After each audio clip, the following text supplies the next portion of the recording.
can't believe I survived. Thank you. They took down our strider. Please find the others.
Keep going. We need the key. Someone must have it.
They're breaking and retreating. They won't forget this soon. They're not retreating. They're fucking dead. Perfect. Stupid woman. Thank you. I won't forget this. You're welcome. Stay safe.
Come on, where's these fucking weapons?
Almost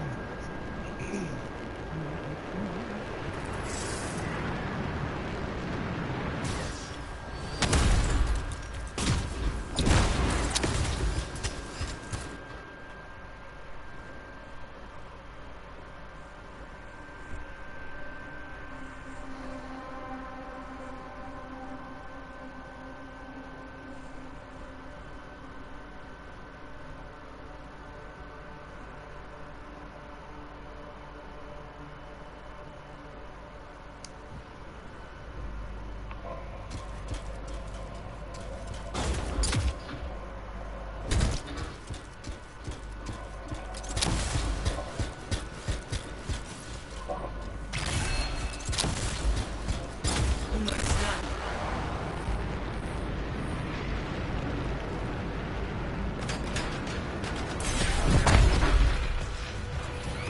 The agent hit intel nearby. Loyal to the end. We can see those reports reach Corvus.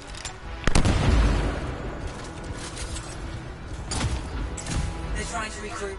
Make sure you're ready for them.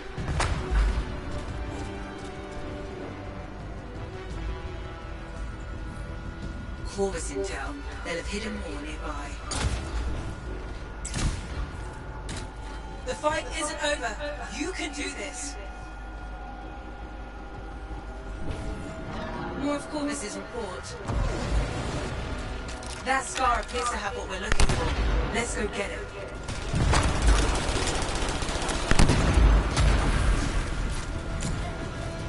That did it.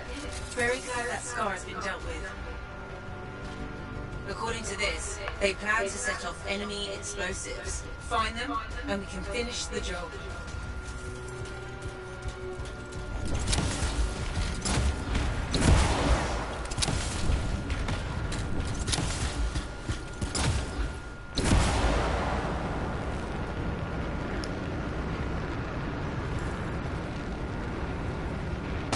All right, see what you can find.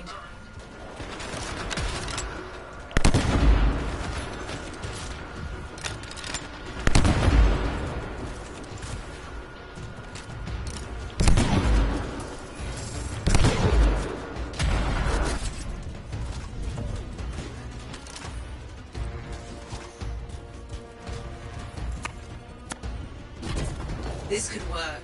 Let's find a place to set up.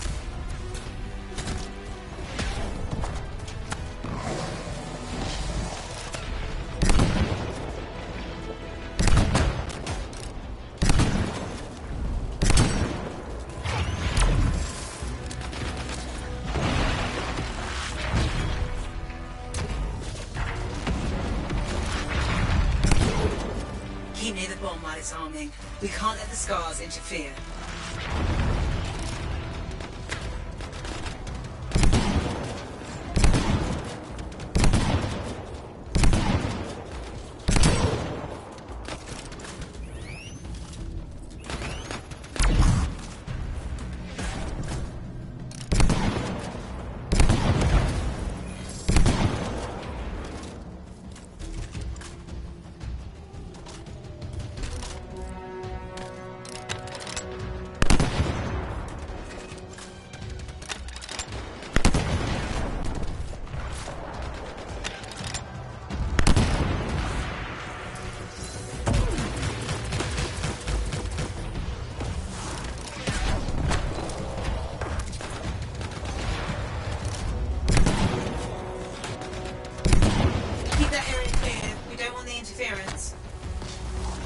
The bomb is armed. Get out of there.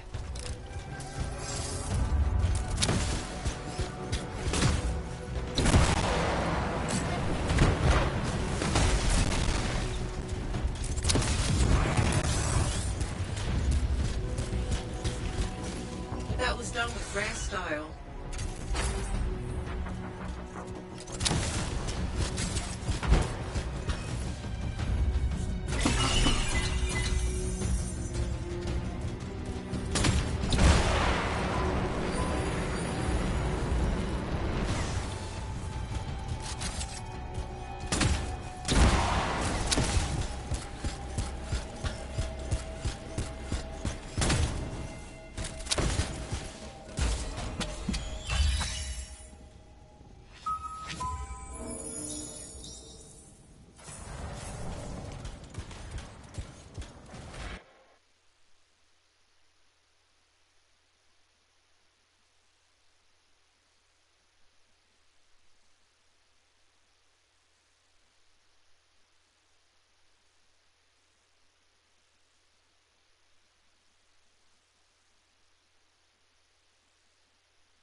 surge of Shaper energy. The source is close by.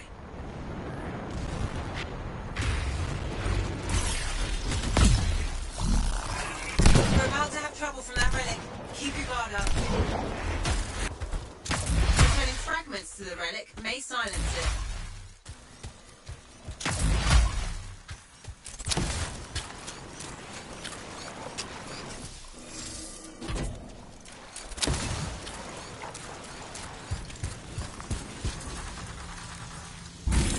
That's one. Keep going.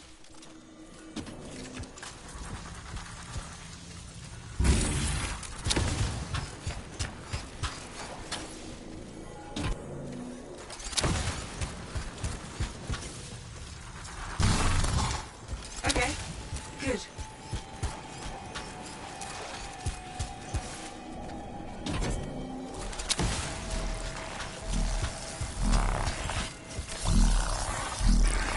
Inbound. It's an ambush. Nicely done, but you're not done yet.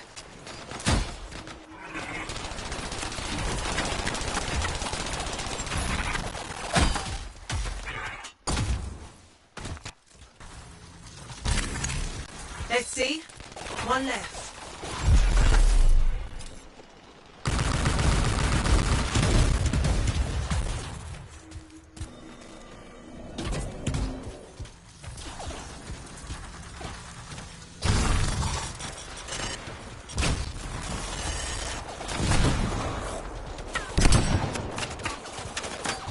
The relic's quieting. See what's going on front. April, you see the thing, it's April the 15th. First episode.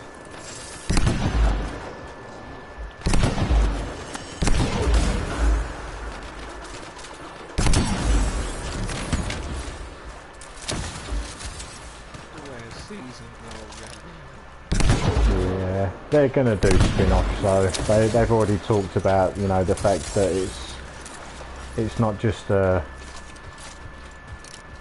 you know, it's a fucking world that's been created, all the different fucking countries and stuff, so there's potential. As long as it's a similar quality, I'd go for it, but if it's just fucking money grabbing bullshit and they make it shit, then Game of Thrones on its own is good enough. I mean, his latest book's actually a prequel.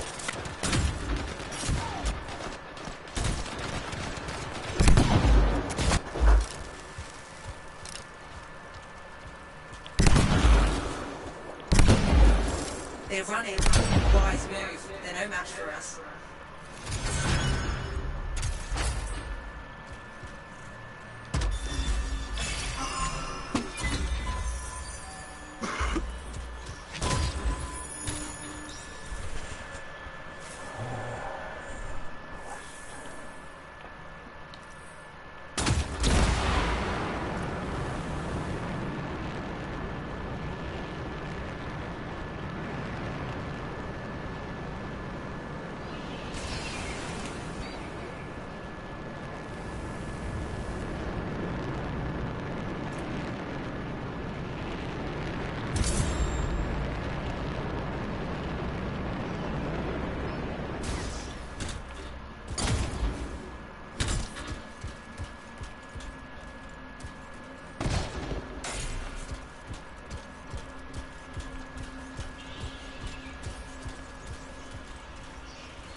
Scars has been sighted out here. The sentinels look like it dealt with. There, scars. We need to push them out.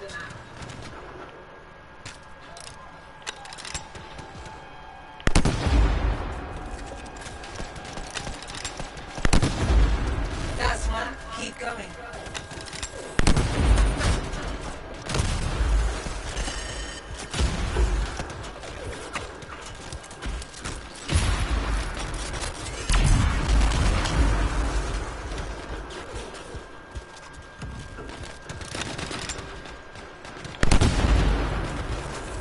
All right, there's one more.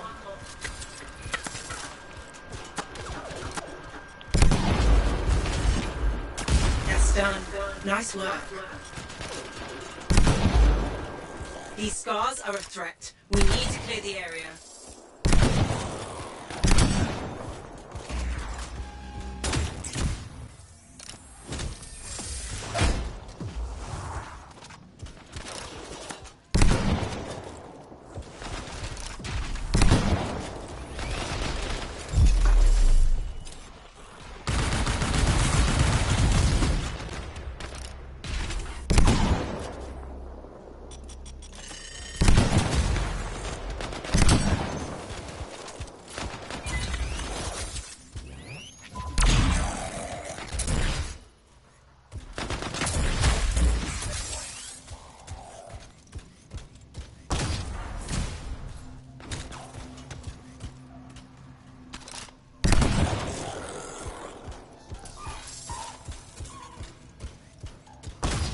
They're making a retreat.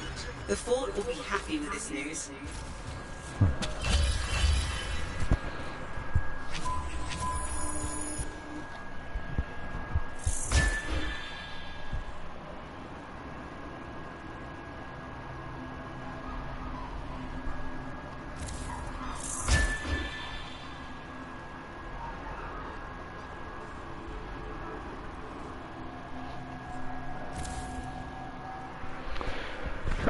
Alright, that's another 4 unlocked.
Thrones. I actually need to start sitting down and fucking watching it so I remember fucking everything that's going on.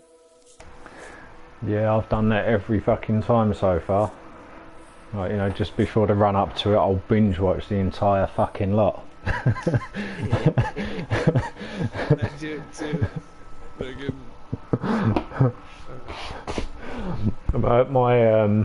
Yeah, one of the reasons my ex-girlfriend's my ex is she doesn't like any of this shit I like, especially when it comes to TV shows like that and movies. I love my TV shows and movies. And she came home from work one day and she went, "You watching Game of Thrones?" It's like, "Yeah." She went, "I thought that was finished." I went, "Yeah." She went, "How come you're still watching it? I saw the new season starts soon." She went, "So you've watched all these ones before?" I went, "Yeah." "But why are you watching it again?" Just to make sure I remember everything right before the new season starts. She went, "How much of it are you going to watch?" "All of it." "How long is that going to take?" I said, "Well, if you fuck off, probably another 2 days." "When did you start watching it?" "When you left for work." "You've been watching Game of Thrones for 8 hours?" "Yeah." "You're not normal." "No." I'm aware of these things. Yeah, some people just don't fucking get it. Like 5 seasons in 2 days when I first started watching Game of Thrones. Fucking right. Fucking right. And I binge watched it all before fucking season 6 came out. This ringtone is so lame. I don't get it. You're a fan of all that.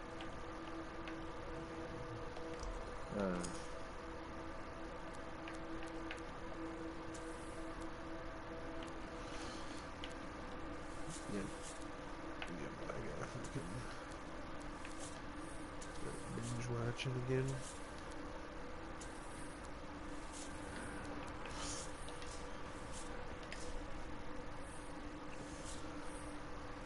I didn't watch Game of Thrones from the beginning, you know, like I didn't get into Game of Thrones until there was 5 seasons out. Oh, really?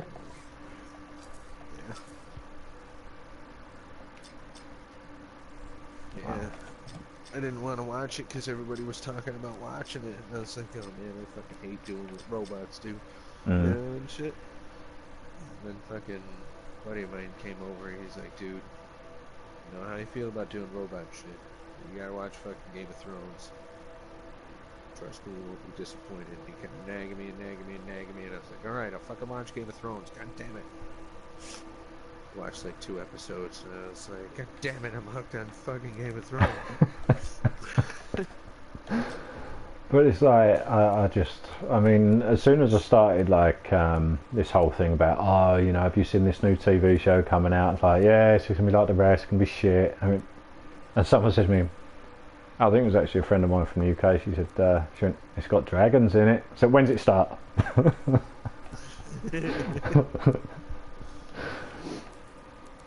And then people were like, it's like watching porn. So if you think Game of Thrones is like watching porn, you're watching the wrong sort of fucking porn.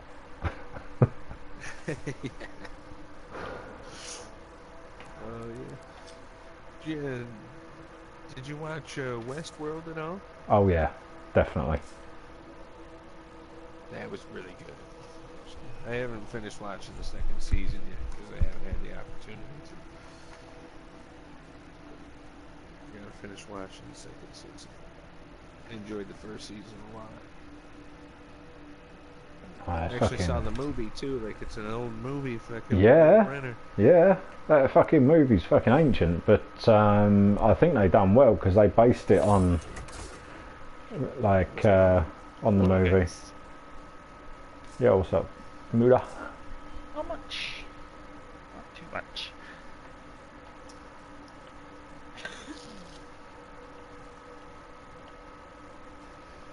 Yeah, I was really surprised on how well that was put together. I didn't even know it was a movie until somebody told me that it was a movie, and then I went back and watched the movie, and I was like, oh my god, Yul Brynner was the Terminator before Arnold Schwarzenegger. Here's where it gets Mhm. weird. Time to make a statement. What movie is that? Westworld? Oh. Just may have to watch that. It was a movie about nothing. The TV show that they made on HBO is way better than the movie. Yeah, yeah. I mean, the movie's what, early 70s, mid 70s? Yeah, it's an older movie, but it was just a movie about nothing, you know, like Westworld is a theme park, like a real life theme park kind of deal. Like Yeah. there are synthetic people there that like bleed and die, and you know, it puts on this whole scenario like you're actually living in the West, you know, but it's a theme park for like the uber rich that can afford to fucking pay millions of dollars to go and rape and kill and steal and live like they would in the West, or you know, whatever. You know, you go into a bar and you see a fucking girl at the bar, you can either talk her into fucking you or grab her by the hair and punch her in the face and take her upstairs and fuck her anyways, you know? And it didn't really matter, you know, like you could blow somebody's fucking lungs out, you know, and it didn't matter. And like eventually the AI, the synthetic humans or whatnot, eventually they started fucking like just killing off everybody in the movie, you know. They never explained why, and then everybody just died because they had their ventilation cut off, and the movie just ended, and nothing was ever explained, you know. In the show, like they give a little bit more of a story behind why the AI went fucking bonkers and shit. Excellent. I mean, Pretty good story. It's on HBO. The original movie was, I mean, it's basically the same thing. It's a theme park, blah blah blah. But in the movie, the theme park had 4 worlds, but the movie's based mainly in one of them. But the TV show, it's like, yeah, the TV show, it's like a whole fucking, like, it's still a theme park. It's just fucking massive. It's like it covers like a whole state sort of thing, rather than just a small city.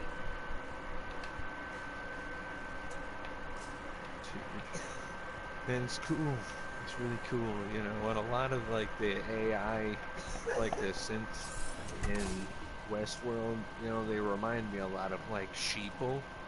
You know, it's like, this is a problem, you know, it's like, nothing's cheap anymore, you know, it's like talking about, like, it's like talking to, about Anthem to fucking Scorpion or fucking Kamikaze, you know, it's like, this is a good game, you know, and then the synths are like, it doesn't look like anything to me, you know, it's like,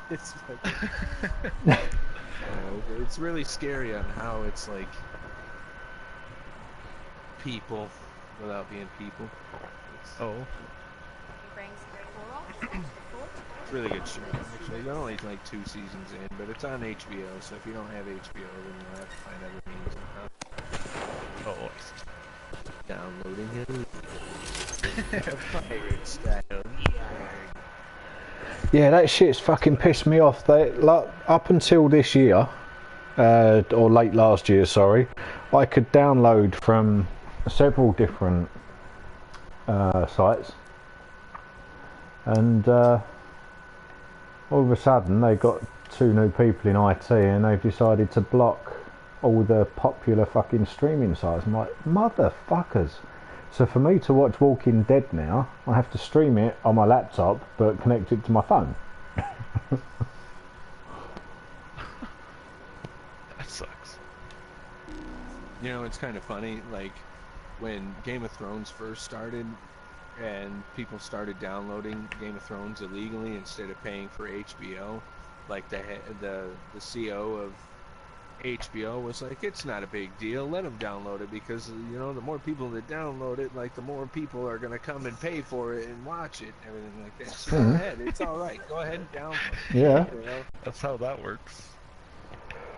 900 million fucking downloads later, he's like, oh my god, I'm losing so much profit to these fucking downloads. So now they're That's gonna so crack funny. down on people downloading fucking Game of Thrones illegally Oh, without paying jeez. for HBO, and it's like, fuck you for having TV and charging me another price for when I already paid for TV. But I bet their revenues go way up for the few months that Game of Thrones runs, because I know a lot of people. I've got HBO myself, and I put it on. I re-signed up to it maybe 6 weeks ago because I've run out of shit to watch on Netflix. But as soon as Game of Thrones is done, if there isn't anything new added to HBO, or they don't announce like season 3 of Westworld or something like that, I'll cancel my subscription again until I know something is coming out, like Westworld season 3.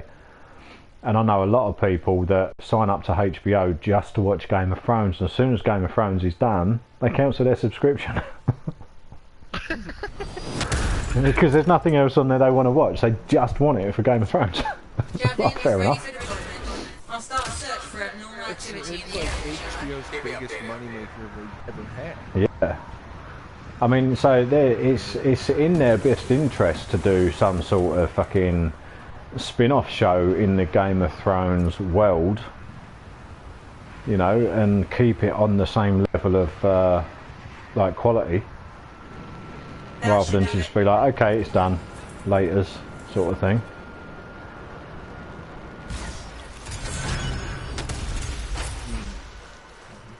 Oh sweet, I zone in and get a world event complete straight away because someone's just finished one. Thanks mate. Ah.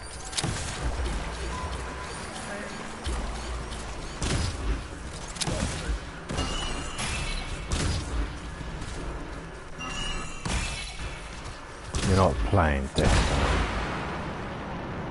Me? Fuck that. People are already moaning about the fucking expansion. I can't level up. Yeah, because they've raised the level cap to 700, haven't they? So you've got people that are that are 650 getting their powerful engrams. Like, my first powerful engram gave me 651. What fucking use is that?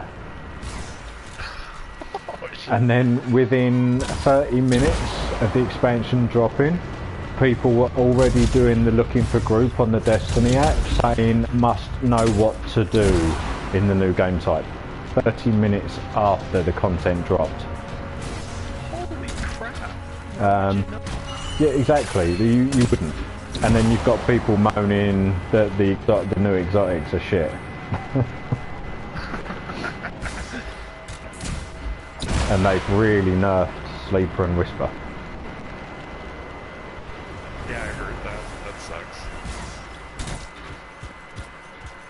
It adds balance to the game now. Yeah, we've nerfed everything else. We can't leave these two out. It's only fair. Yep. But that's a good idea if you're that Hellzerker or whatever that loser's name is. Hellzilla? Yeah. John down here was talking to Nordic, and Nordic had said, you know, if there was balance in the game, and he was 100% right. And then I really wanted to just jump back on there and be like, one thing about balance, there'd be no meta. No, because it's. Right. I mean, with regards to PvP, it's all about time to kill. And if one weapon is killing faster than the other, obviously, it's not fucking balanced. Yeah, because... Exactly. Because I've been just saying that to that idiot, like, no, that's because they need nerfing and buffing. I'm like, oh, you're just somewhere around here clearly stupid. It's like we... Down there was talking to him too. Oh yeah. Now I'm just at the point where I'm just constantly replying back just to piss him off more and more, because I'm definitely getting him mad. Because he was at one point, well, fuck, you a developer? It's harder than you think. Well, last time Well, I it's checked, not. I'm a developer either, stupid. And I don't see it being that hard to balance out the game. But it's not hard. I mean, time to kills is... I mean, if I was using Modern Warfare as an example, because it's free this month on PSN. You know, back when Modern Warfare was out, you know, it's the mother of all shooting games, like online shooters, you know, Yeah. and there was no meta. There was no matter at all. I could strap on my MP5 or my M16, run around, I'd get killed left, right and centre, or I'd get killed left, right and centre. It was all about skill. The time to kill was pretty much the same. Everyone used different setups. You'd either snipe depending on the map, or you'd run around with your shotgun depending on the map and the game style and all that sort of shit. And that was it. You got in, you played the game. Now, I mean, you can't have a gun that has an obvious quicker time to kill than everything else, and then everyone starts using it, and then everyone starts bitching because everyone's using it, and call it balance. Because that is balance. That is the only way to balance it out. If you've got a weapon that has a much faster time to kill than anything else what's like in the game, obviously everyone's going to use it to make it balanced. Hence the meta. And people don't get it. And the streaming don't fucking help. You know, you've got these cunts with fucking 100,000 fucking viewers, and it's like, if you was to play the game yourself instead of watching that cunt fucking do it for you, you'd learn. Rather than listening to him and believing everything he says, you would learn for yourself what shit was. But no, you're just a fucking mutt.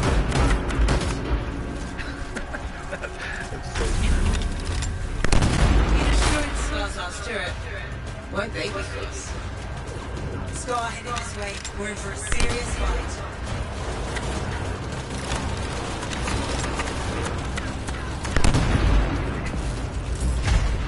But it's the same with the old Anthem thing with the fucking, oh, it's bricking my PS4. No, it didn't. It just shut it down. It crashed it. It closed the application. It did not brick your PS4. You read a post saying it bricked it, and you think that's what it means.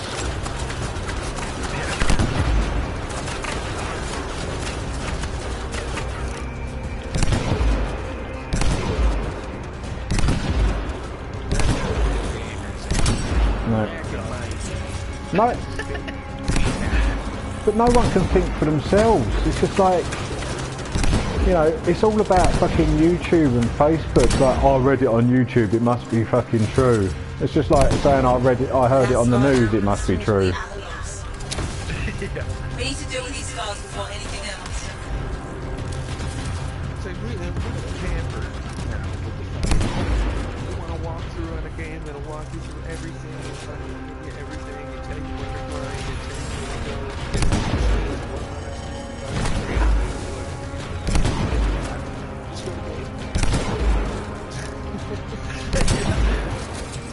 You got people that sat there and typed pages just That's done it. They're retreating. Excellent work. typed all this up. It's out there, and we didn't have that. I didn't have that at all. You know, you know how I got to learn more Kombat cheats or something like that? Fucking, I went to school and talked about it with the other kids that had fucking one up. Either that or I figured it out myself. You know? Yep. That's gone now. But even like, Azura said earlier, you know, he said, oh, I'm going to do this and I'll just have one trophy and I'll find a guide for that or something. It's like, what's the fucking point? I mean, I can understand if you one or two items and you've fucking pretty much covered the whole fucking game and you've just missed one or two, then looking for those one or two, then fair enough. But using an online map to find every single fucking collectible, you might as well just not play the fucking game.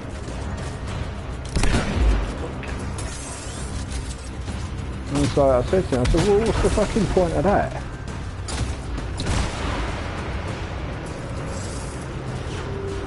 Who's Elxilla?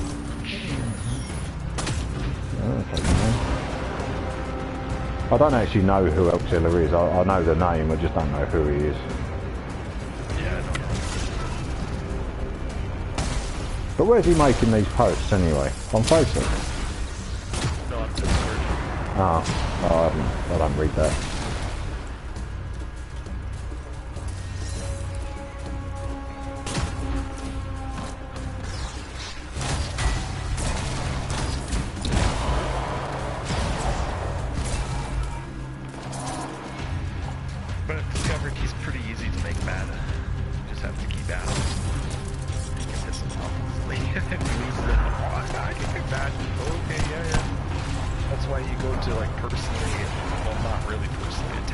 go like personal, yeah, that's because you're not bad.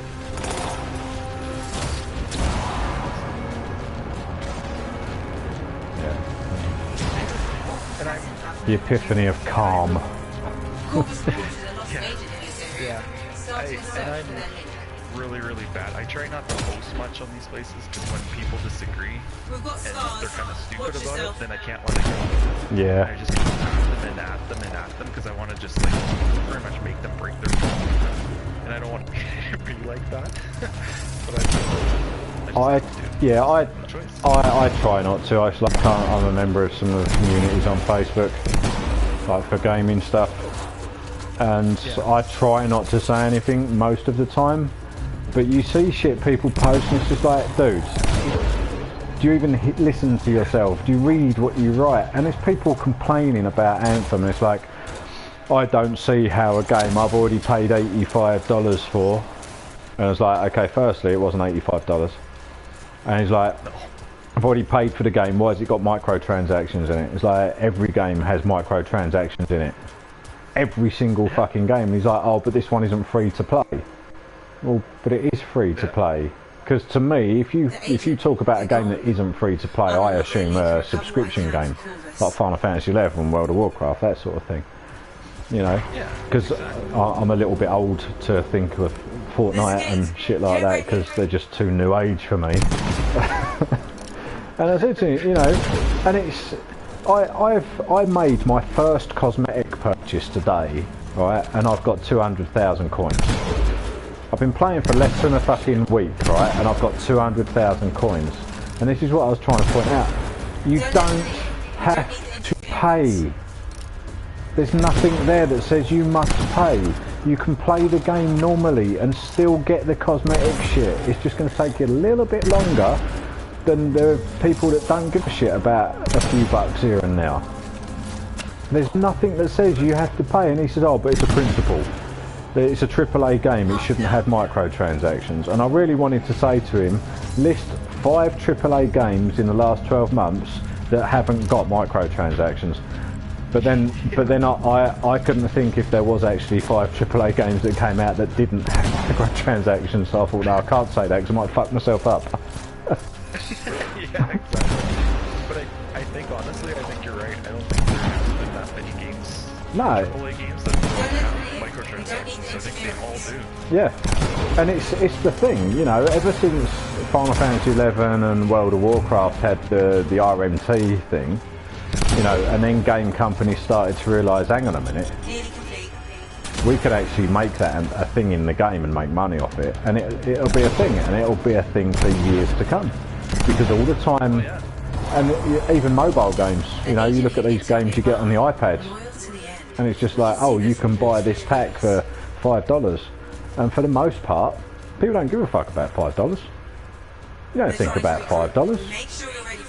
You know, I mean, I don't know what it's like over there, but you know, if something says to me, it's the way my mentality is in Norway, if it's under 100 kroners, I don't really notice it. My bank charges me more than that each fucking month for using my bloody credit card, for Christ's sake. You know, it doesn't make a fucking difference. And that's the way a lot of people think. It's like, oh, I can wait a week or I can get it today for $5. It's no big deal. And that's the thing that adds up, because so many people don't realise, you know, or they don't notice that with small amount of money, but because of the amount of people that think that way, it fucking adds up for the company. Oh, no kidding. Because if you was to say to someone, oh, okay, you can have this and it's going to cost you $150, people won't do it. Yeah, they would. But if you say to someone it's $100 and then sell them little bits and pieces for $1 at a time, you're still going to get your $150 out of them. They're just not going to realise they're giving you $150 still. Because it's in small increments. And this is what people, another thing that pisses me off with the way people talk. They seem to think that the game companies should bow to the players. In some respects, yes, they should, because the players are the ones that pay the money. But what they don't realise is game companies are businesses. They have to make money. If they don't make money, they go out of business. They don't make any more games. Yeah. It's like the movie industry. If a movie fucking bottoms out at the fucking box office, they're fucked. They lose millions of fucking dollars. It's the same with the game. If a game crashes, it's so much fucking money for a game company.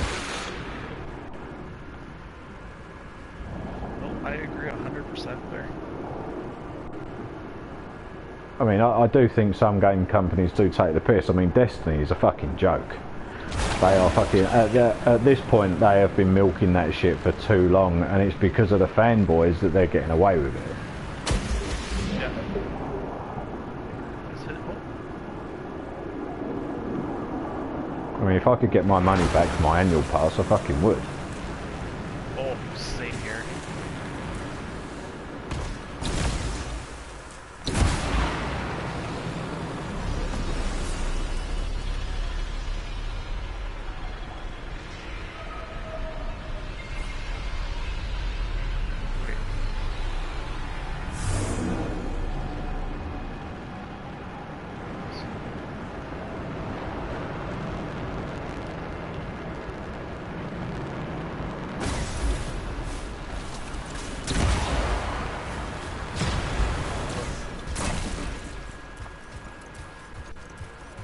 It's just nice to have a couple of different games that people can play together like this. And Division 2, I think a few people are getting that as well. In the plan, so we can mix it up a little bit. It's cool. I'm actually going to have to, once I finish this set of 4 world events, I'll have to go on Discord now and have a look at the shit people are saying. Oh my god, I'm gonna die. No! What are you doing? Just a public event.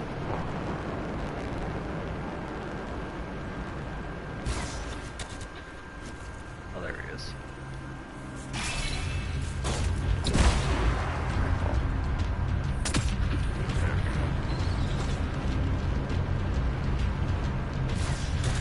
I'm working on my last easy trophy and then it's the big one. Which trophy is that? The big one is all the collectibles. Oh. Yeah, that's It's going to take a while. But once I've unlocked the... Go on. Oh, did they buff the drop rate for Masterwork? No. I don't think they've made any changes yet. Oh, okay. 'Cause they... 3 events and you got 2 Masterworks. You're on GM1? Yeah. Yes. It's just RNG, isn't it? I mean, I've done a stronghold and not got any, and I've done a stronghold and got 3. It's a bit of luck.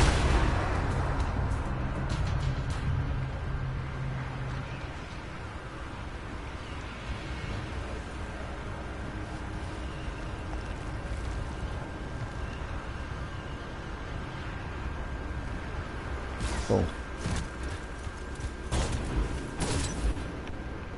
Get up there, you fatty. Oop. Keep your eyes open. There's a scorpion nest reported out this way. The amount of collectibles I've actually managed to find just from flying around doing world events is actually quite good though. Yeah, no kidding. They don't make them like super hidden, I don't think. Nah. I mean, as a general rule, if there's a little fucking building, or like a shack, or there's enemies around a tent, chances are there's something there. Yeah.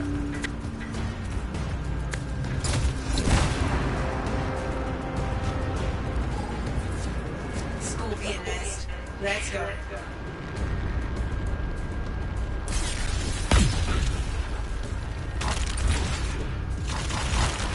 Good start. Get the next one.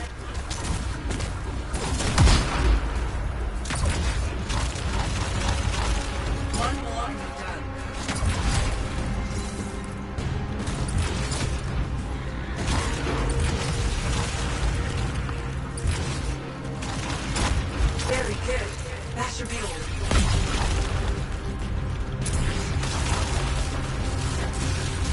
We'll have more trouble if we don't do something about this threat. We need to clear the area.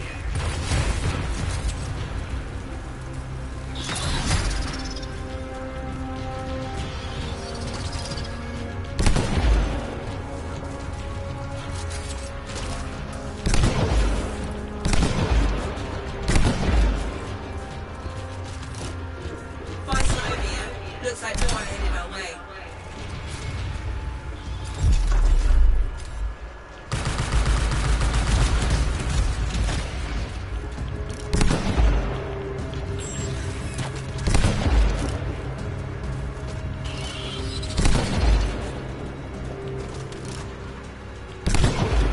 At least, I don't think they've done any updates. I mean, I always put my PS4 in rest mode, so I don't actually know if it's installed anything like overnight or something like that. They won't forget this soon. But I've had very few. I've had a couple of disconnects today, but the last 2 days I've had no that I can recall system crashes or anything like that. Yeah, the little bit that I played over the last little bit, I haven't had really any issues either.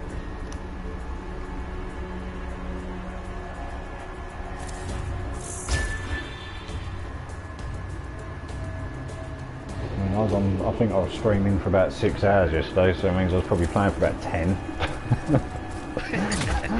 And I didn't have any major issues.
Oh my god. Someone's put a post in the Anthem community on Facebook looking for other transracial players to group with. I identify as Chinese. That's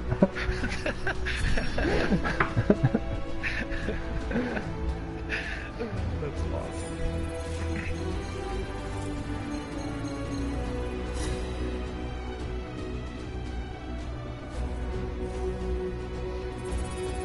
Are you getting Division 2 first? Yeah, I pre-ordered that as soon as it was announced. Oh. I played the open beta on the weekend. Mm. I think I might actually. I was fully committed that I'm not pre-ordering that game. Mm. But after not playing it yesterday or today, I think I might pre-order it because I want to play it now. Yeah.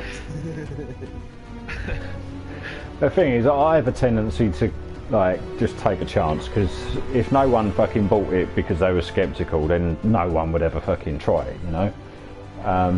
So when I saw the first trailer for Division, when that was announced, I was like, yeah, shall I, shan't I? And I was talking to one of my mates that I was playing Destiny with at the time, and he said, and I said to him, I said, you get it? He's like, yeah. Oh, fuck it, I'll pre-order it.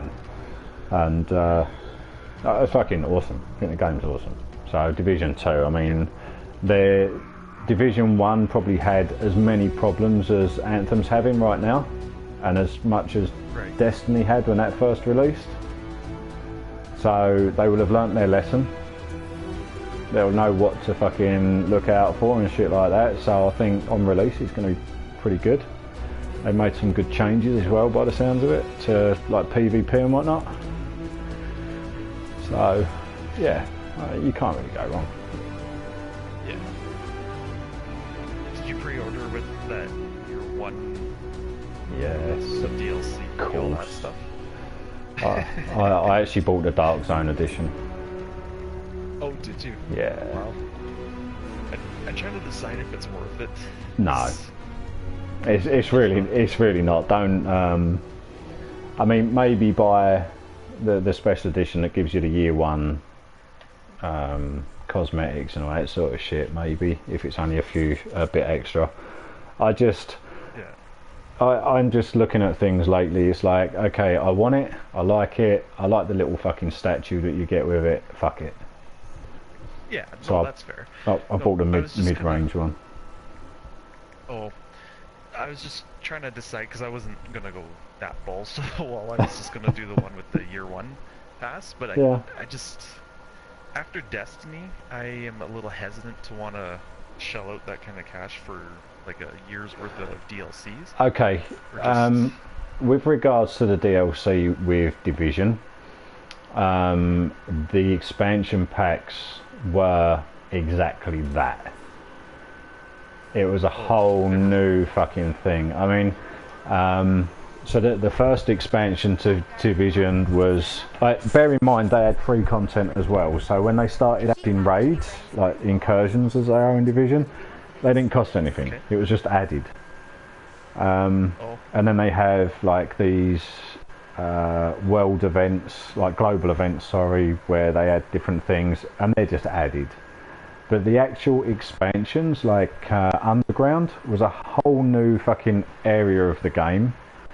And it was like you could set your own mission parameters, so you could, if you only had like 20 minutes to play, you could go in and you could do like a single tier underground mission, and you'd have a random objective. You could go in solo, or you could matchmake for 4 people. You go in, you'd have your mission objective, and at the end you kill the boss, and that's it, your mission's over. So a single tier mission would take maybe 15 minutes. Or less, obviously, depending on your people and your skill and all that. Or you could go all out and go 3 tier with maximum objectives, and it could take sort of like 30 to 45 minutes depending. And it had its own XP, its own rank ups. It didn't have separate gear. Right, so you could get any gear in the game from any content in the game. And then you had survival, which they went kind of backwards with.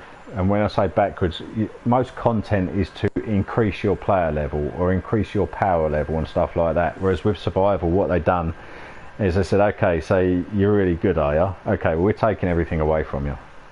Here, have a handgun. And so literally, you could do it PvE or PvP. You could do it solo or with like up to 4 people. And basically what you do is you queue, you go in, you get an hour. That's your start timer, is 1 hour, and you've got this disease as well. And you load in, and you've literally got a handgun. So the objective is to find warm clothing, because you can freeze to death because it's -30. Food, water, and medicine to slow the disease. And you've got an hour, which can be extended if you can find medicine. So I think the top you can stay in there for is like 2 hours maximum. And you have to go around, kill enemies, find like all the stuff to like make yourself last longer, get to the dark zone, call the chopper, and extract. So basically you start from nothing, you go through, you gear yourself as well as you can, and when you get into the dark zone area, anything you kill has a chance to drop these like loot caches. You can carry 6 of them, you extract, you get whatever's in your loot caches, and sometimes it can be really good, and sometimes it's like, oh, well, that was shit. But it's quite intense. I mean, sometimes I can go in there. I'm like, oh yeah, I know this little area. I know there's clothes over there, and if I go in there, there's a fucking wardrobe, and if I go in there, there's some food and blah blah blah. And then you start in a different place, and you're like, I don't know what I'm doing now. And you can walk out of the fucking safe house and like just freeze to death before you can even find your first fucking warm place sort of thing to warm yourself up again. And then, what was the other one? Last Stand was one of the DLCs, and that was purely PvP. I mean, there's always PvE enemies. Wherever you go, there's always PvE enemies, but Last Stand was solely PvP, and I think it was 12v12 or 16v16. And it was like a tug of war sort of thing. So you'd start at A, they'd start at C, and you have to try and capture B. But you can get points for kills, you get points for killing NPCs, and then you can like charge up turrets and shit like that, and radar scanners and all that sort of bollocks. And then there was another one they added which was PvP as well, but I can't remember what that was called. I didn't do it that much. But for Division 1, what they added was definitely worth it. I mean, I paid 900 kronas. So say $90 on the gold edition, and I didn't spend anything else. Oh, okay. So the content available in Division is definitely worth it. So as long as they stick to the same route, you've got nothing to fucking lose by getting at least getting the gold edition, which should only be like $15 or $20 more, I think. Yeah, I think it's. I thought it was like $40 more for me.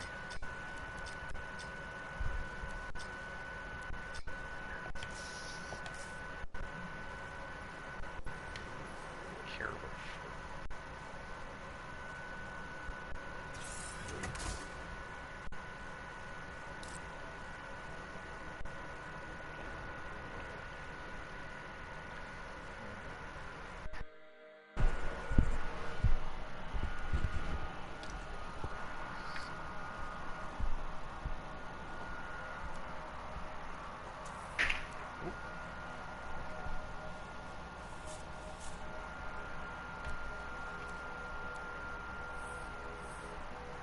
Yeah, it's $50 more. 50? Oh fucking hell. Because it's well, essentially it's $80 for the base game, and then the gold edition's $130 for me. Oh, Jesus Christ, that's a big fucking difference. Yeah. Because I was just trying to figure out, because some games they give you a perk of buying it as a pre-order, that it's a cheaper, like the season pass would be cheaper than if you buy the season pass by itself. But it's not. But I don't know, I don't think so, because I think Division 1 season pass they saw was like $40 or $50 just by itself. So I'm like, well, if that's what it's going to cost, like if it's the same price whether I pre-order it or if I just get it afterwards, then I can just buy the base game, see if I actually will play it lots, instead of wasting that extra $50. And then if I do play it lots, well, I can just give them $50 and then I got the season pass. Big fucking difference. Yeah.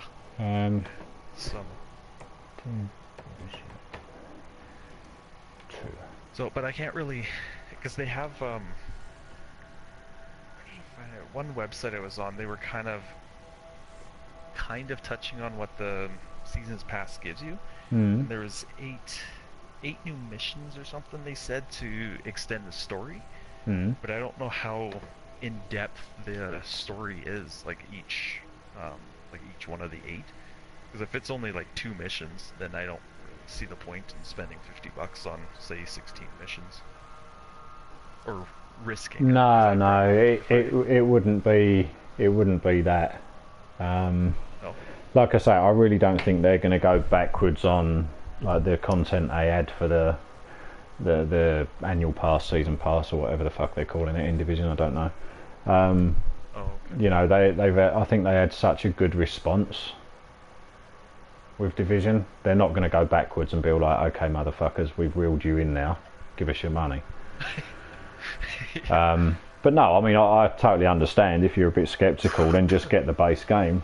But I don't understand why it's such a big difference. Because for me, over here, the standard edition is 550 kroners, and the gold edition is 800 kroners. Oh, yeah, that doesn't seem like a big difference. So it's like 250 kroners extra. Yeah. So if you do that in dollars, it's $55 and $80. Yes. Yeah, see, that I wouldn't even think twice. I would just buy it. Yeah. But at 50 bucks, I'm like, well, I played the beta, but I've never actually played Division really, so I don't really know if I want to spend that kind of cash. I don't want a repeat of Destiny and stupid season pass bullshit, because that was yeah. But I think that's why they done that, because they made a big thing about because that's what Destiny was doing when Division came out. So when they said about Division, they was like, you know, blah blah blah, DLC sort of thing. And I think it was like for the first 3 expansion passes are going to be free or something like that. I can't remember what it was, but they made a big deal of it because everyone was fucking bitching about Destiny. But no, I'd say if you're not sure, definitely just get the base game. Yeah. But no, it's like the place I ordered from, this is the fucking stupid thing. It's like originally I ordered the gold edition. And then I cancelled the order for the gold edition because the Dark Zone edition has got some free shit in. Oh, it's not free shit, I'm paying for it. But it's got some cosmetic shit in it, like fucking skins and whatnot, and it's got a little fucking statue of your agent. It's got a 7-inch fucking vinyl figure that I could put on my mantelpiece. But that's the funny thing, right? So I was looking at the gold edition, which is 800 kroners, and the Dark Zone edition with all the extras and shit in it, and this little fucking toy.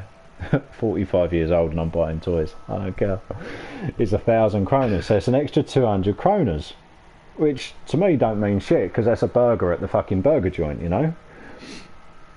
But there's 2 other editions as well. There's the Division 2 Phoenix Shield edition, which has all the same stuff as the Dark Zone edition, a slightly better figurine because it's posable, and a steelbook, and that's 1,990 kroners, right? So it's double the fucking price of the one I'm getting. And then there's the Division 2 GE Phoenix Shield edition, which is another 200 kroners on top of that. It's like, what the fuck? 2,290 kroners, so like $230 for the super special steelbook edition. It's got an articulated figure, a world map, a steelbook, all the fucking in-game goodies and shit like that. It's like, what the fuck? I mean, I pre-ordered Days Gone as well, but there was a special edition of that with the guy and his motorbike, and I really nearly fucking bought that as well, and I was like, no, because that was a huge difference. It was like the special edition of Days Gone was 700 kroners, and the one with the fucking figure in it was nearly 2,000. I was like, nah, no fucking way. Yeah, no, that's a little too much.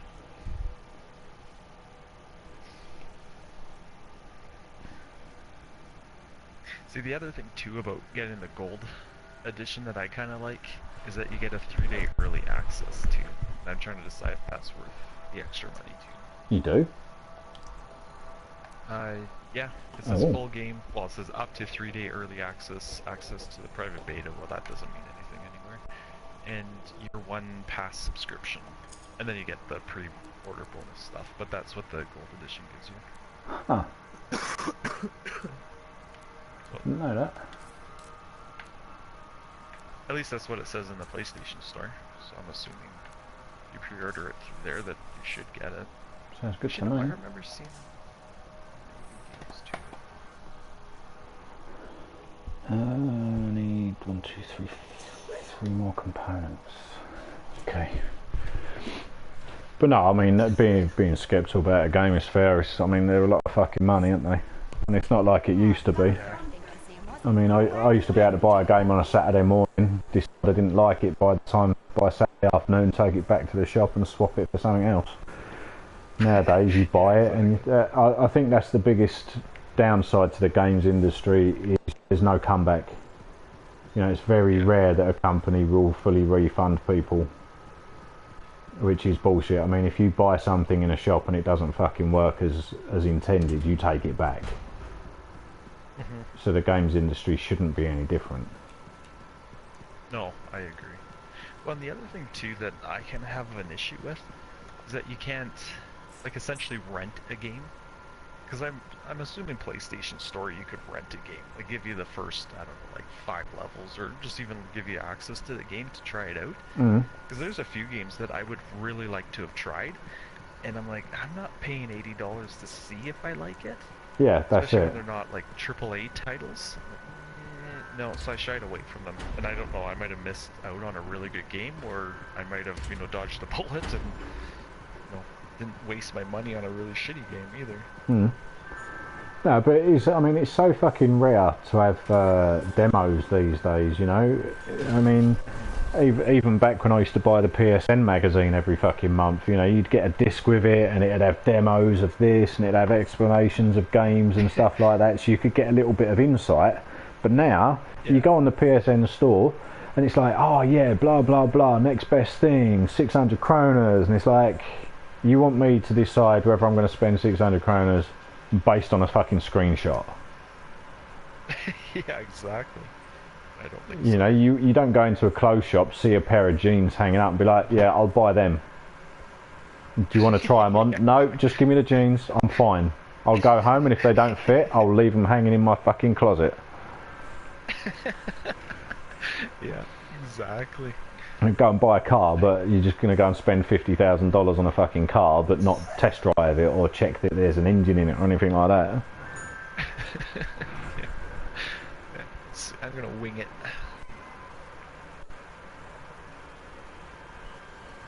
What's that? Oh, sorry, just a second.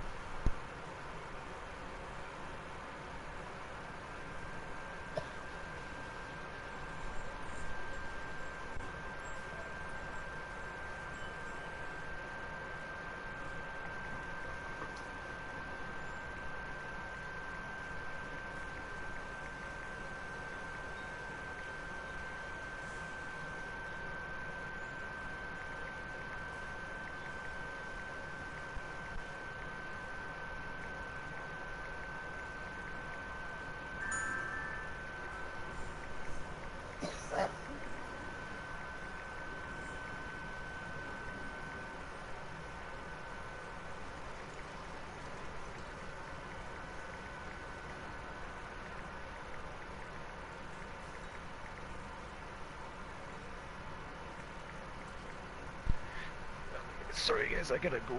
I'll be back in probably half an hour or so. So I'll talk to you guys soon. Alright, mate.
I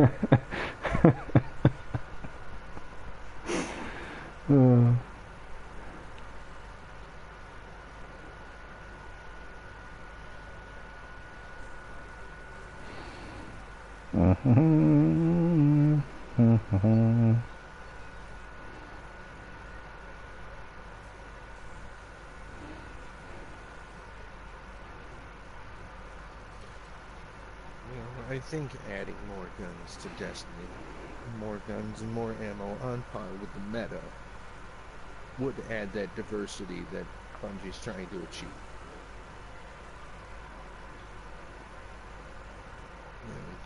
Like,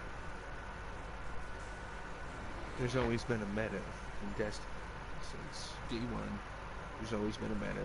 I never played it, but I've heard stories about the Galahorn. You know, it's a meta weapon. Yeah, of course it is. I mean, It's having always had a meta. having weapons that fit a situation is obviously going to happen. If you've got something that's a long way away, you want a scout rifle or a sniper rifle. You want something that fires slowly and accurately. If you've got something that's up in your face, you want something that does maximum damage as quick as possible. So you want a fucking shotgun. It's all situational, but they don't. Destiny's never worked like that. You know, in my opinion, you shouldn't be getting fucking hit harder with a hand cannon from 200 feet away than you would with a scout rifle. Because a hand cannon is a low to mid-range weapon type. And just like a shotgun is a low to mid-range weapon type. Obviously, the further you are away, the less effective it is, just as shotguns are in real life. But they don't instigate these types of mechanics into their weapons. They're just like, it's like, okay, this weapon type does this, and this weapon type does this. So, you know, they don't seem to understand balance in their own game. And as much as these people are saying, oh, you know, developers this and developers that, why did Modern Warfare never have this problem? Why did Black Ops never have this problem? You know, you didn't see people online in the forums, in the feedback section of like Activision's thing on Modern Warfare saying, oh, this weapon's overpowered, it should be done this and this should be done with that and blah blah blah blah blah, and I can't get a kill streak, that should be nerfed. People just got on, found their favourite weapon and got on with it. That's how it was. You adapted. You chose. It's like, oh fuck, I can't use a shotgun, I'm going to try a submachine gun. Oh shit, I can't get on the submachine gun, I'm going to try sniping. Oh fucking great, I can snipe. That's your weapon of choice. No one has a weapon of choice anymore. They're just like, oh shit, I can get, everyone's getting kills with 3 hits with this weapon, I'm going to use this weapon. And then when they can't get 3 shot kills with that weapon, they think it's broken. And rather than just choose a different weapon type, they fucking moan about it. And where the fucking hell's that gone? Give me my picture. Where do I save this? Save image. Go back to Discord.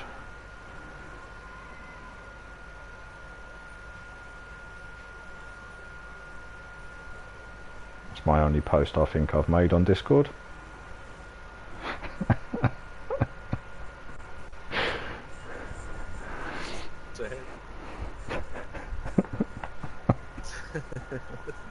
All the things. I've used this fucking picture so many times on Final Fantasy 11, because obviously you get fucking on Final Fantasy and on World of Warcraft, you've got specific ways of doing specific enemies, whether it be magic or physical and shit like that, and this was used so much on the Final Fantasy forums. Like, nuke all the things, burn all the things, summon to burn all the things.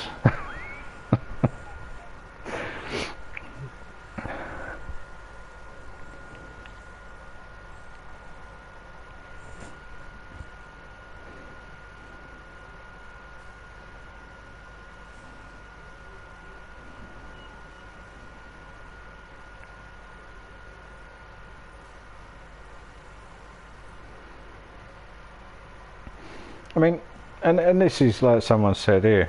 Oh, it's funky actually. The point is, it's PvP. They don't need to change, and they don't.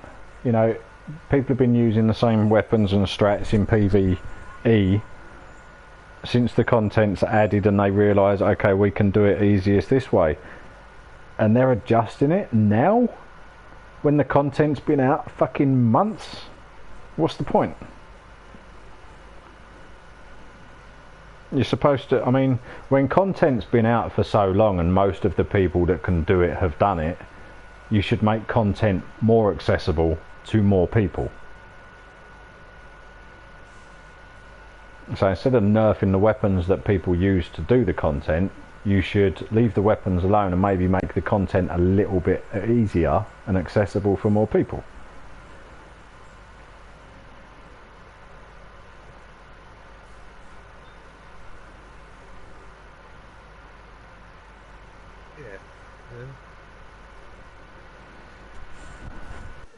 Make any sense to nerf, and it doesn't make any sense to side with nerfing. Bungie is pretty much taking away your right to play the fucking game that you paid for. Mm-hmm. Without even asking.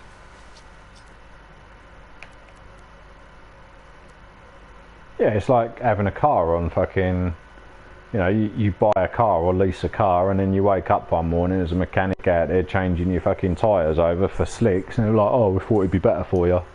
You know, make things a bit more even when you're out there on the road. But, fuck off.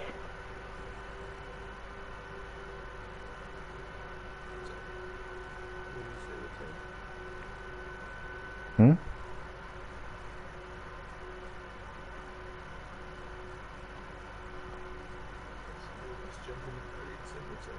No. Don't think so, anyway.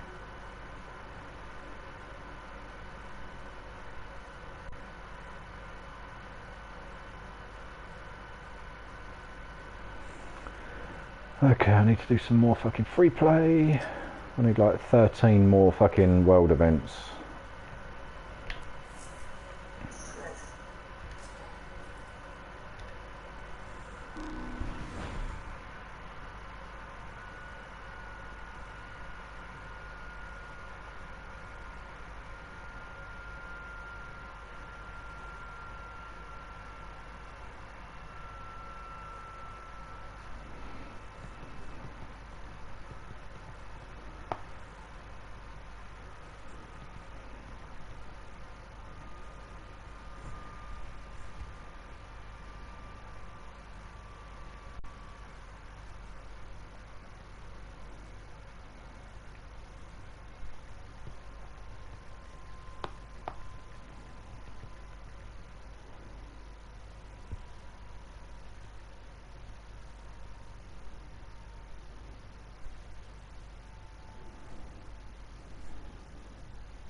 Why?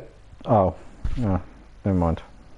I was going to be fucking stupid then. I was going to say, so why are some names in different colours on Discord? And the orange ones are admin, right?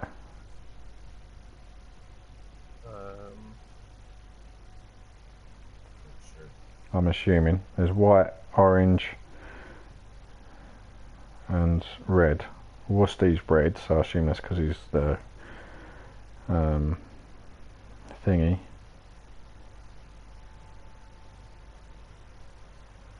There's a lot of fucking orange ones though. I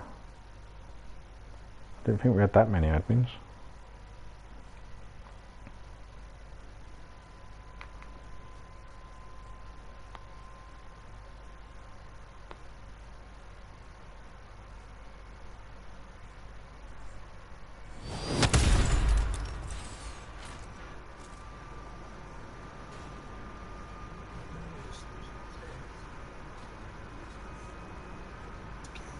All systems check out. Beginning to review incoming comm traffic for unusual patterns. Okay, understood. Right. This last trophy is going to take me a little while because I'm still missing 3 fucking components for the Ranger.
Sensing an upswing of Shaper energy in your area. Investigate if you can. Careful around those eggs.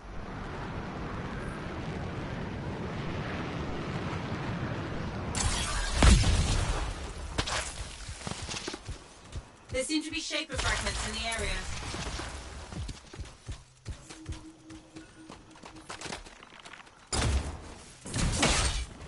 That's one. Keep going.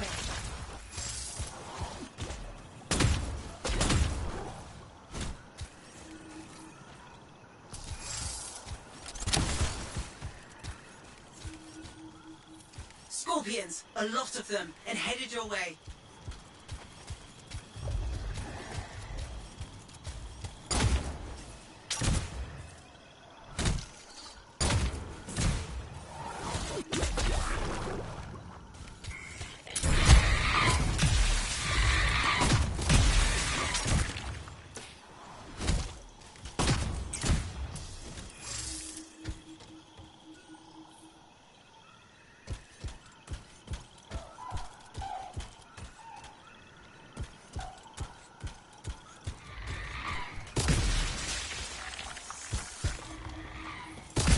All fragments accounted for.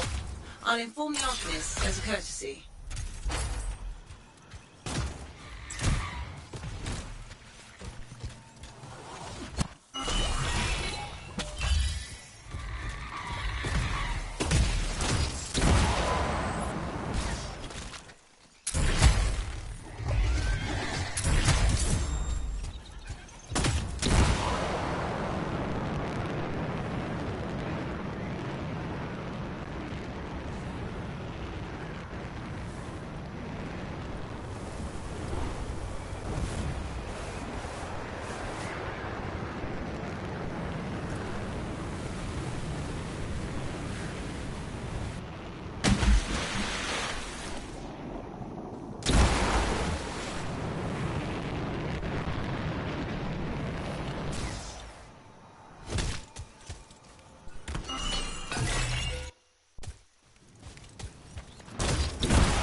I'm detecting a surge of Shaper energy. The source is close by. We can stop this by gathering enough echoes to silence that relic. A Titan? That's the last thing anyone needed.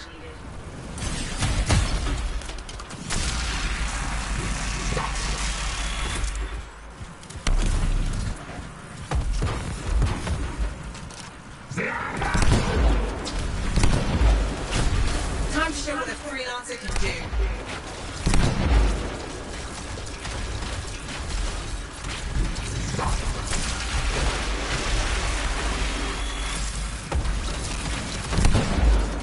We're still in this.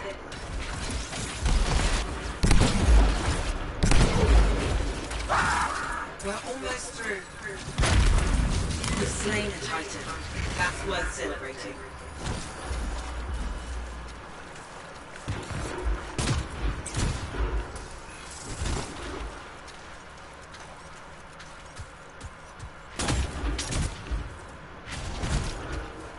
The fuck?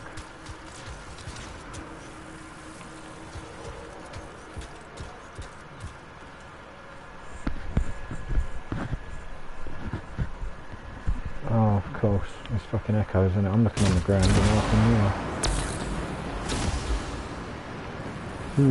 There's an echo for you.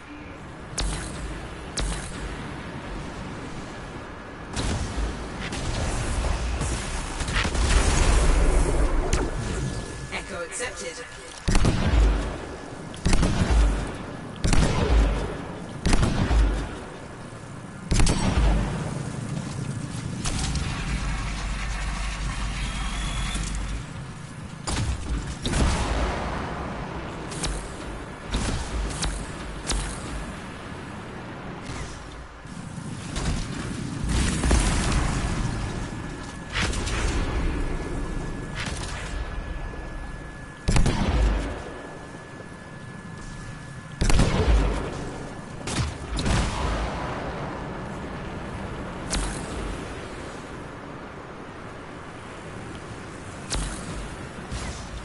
You found an echo.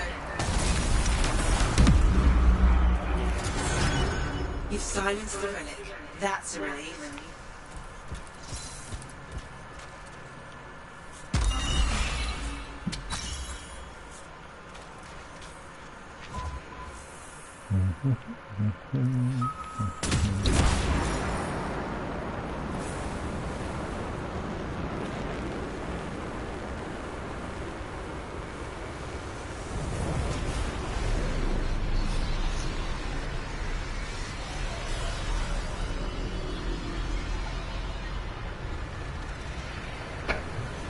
This guy that said he wanted a transracial because he identified as being Chinese, his post got deleted. He made another post and it says, I was looking for other transracial gamers and my post got deleted. I feel discriminated against. Isn't that against the rules? Scars have been seen recently in that area.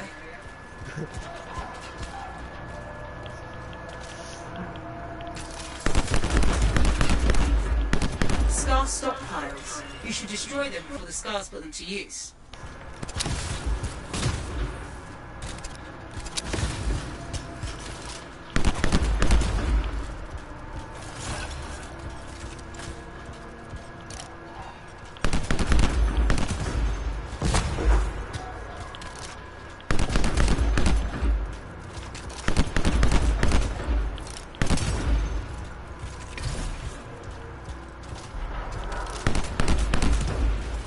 That's one. Keep going. More company. Be careful. That should be the last of them. Well done, you.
done it. They're retreating.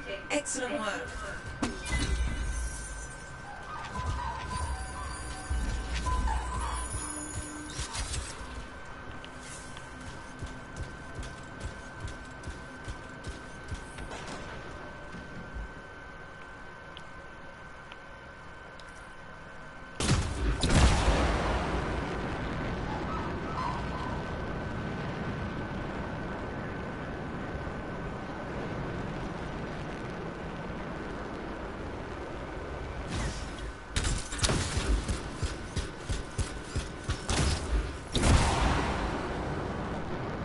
I am confirming several Dominion signals coming from nearby.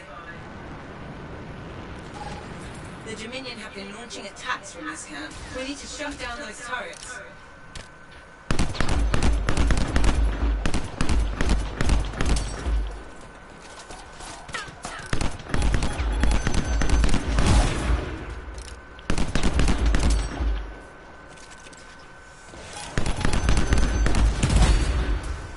One turret down. 4 to go.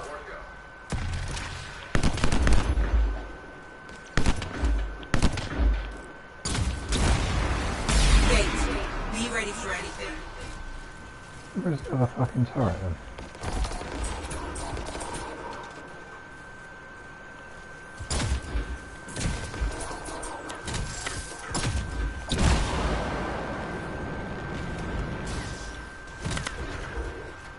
Fuck. That makes sense.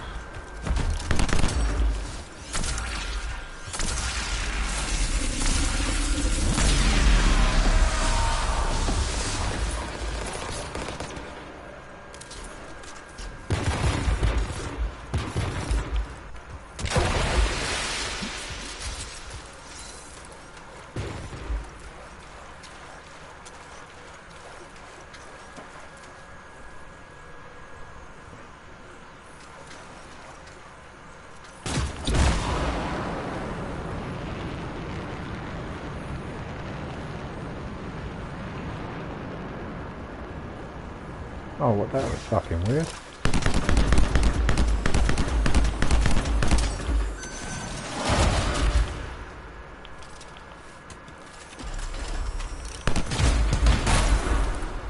There. The last of the turrets is gone. You've shown you're a threat. Dominion backup closing fast.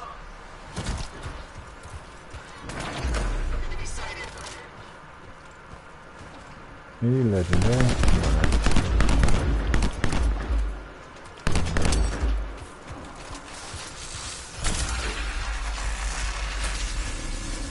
One less Dominion troublemaker to worry about. The Dominion can't remain here. We need to secure the area.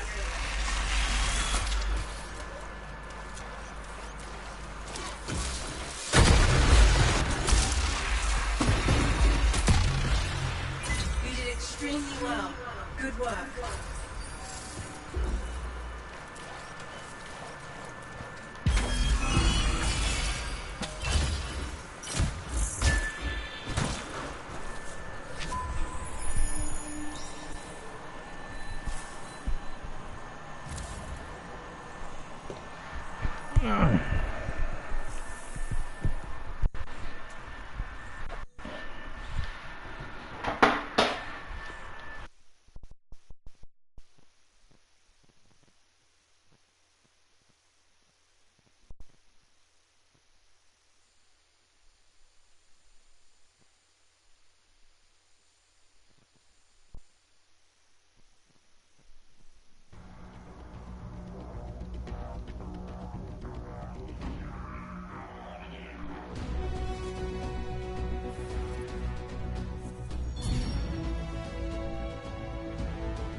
I'm still here. I'm just having a cereal.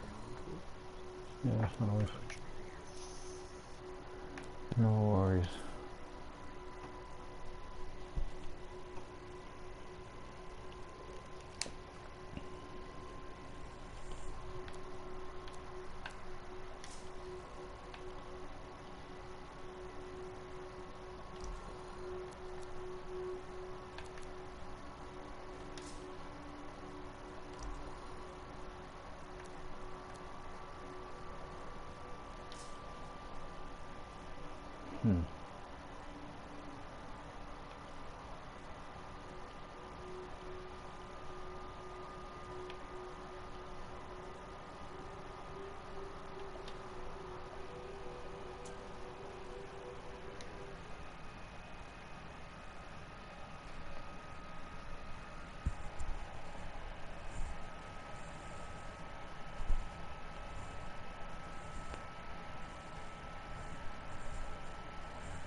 Anybody there?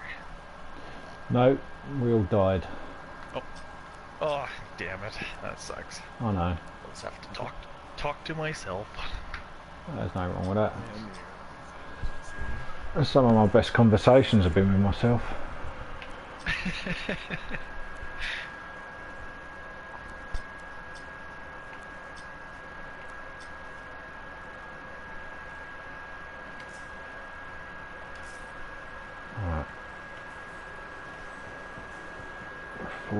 I need a minimum of 8 world events to finish all the Ranger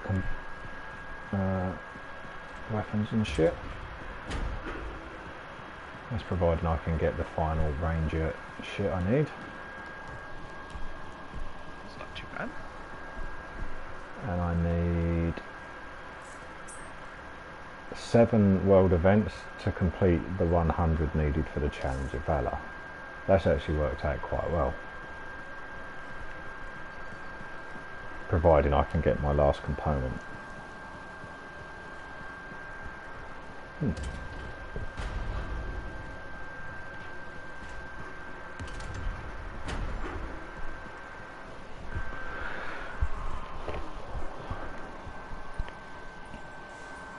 then I think I might have to have a little go on Modern Warfare.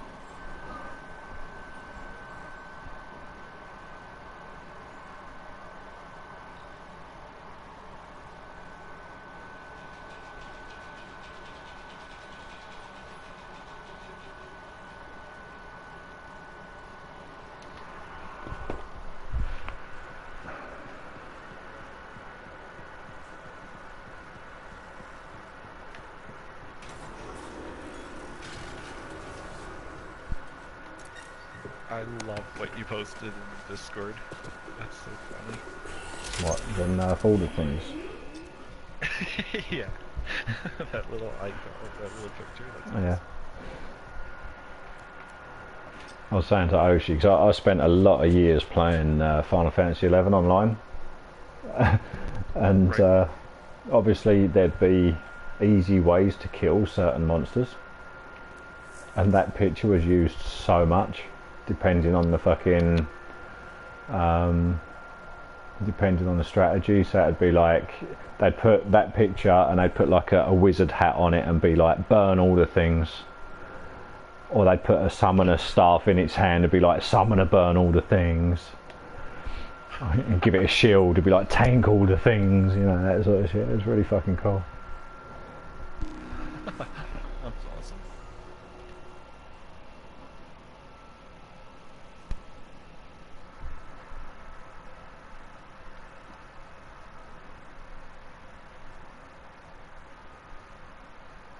Oh, there was some crazy shit used to go on in Final Fantasy. Some fun times. Too many years of my life in it though. Yeah. You used to You get... said you... Go on. Oh, sorry. I was just gonna say, you said you had like a pretty like powerful character too. Yeah, yeah. Yep. Sold it. That's crazy. The fact that I can sell a character 16 in a 16-year-old game, yeah, it is fucking crazy. Yeah. Actually, no, yeah, 16, 17, something like that. That's fucking crazy. But yeah, you used to get like notorious monsters, so like world spawn, big, strong fucking monsters that you needed a full alliance of 18 people to beat. And these things would take, if you was good and well organised, you could down it in an hour. Holy shit. But they had random spawn times. So like this one in particular, it was a big fucking dragon, Tiamat. And because it was a world spawn, it had a spawn time of 48 to 72 hours. So from the time it last died, it wouldn't spawn before the 48-hour timer was up, and it would spawn, but it would spawn before the 72-hour timer was up. So you had a 24-hour window of which it would spawn. So during this time, all the big fucking clans would go out to where it spawns and wait. and you'd basically be on rotation. It's like, okay guys, I've been here 3 fucking hours, someone else take over, I'm gonna go get some dinner or whatever, or I'm going to work, you know, that sort of shit.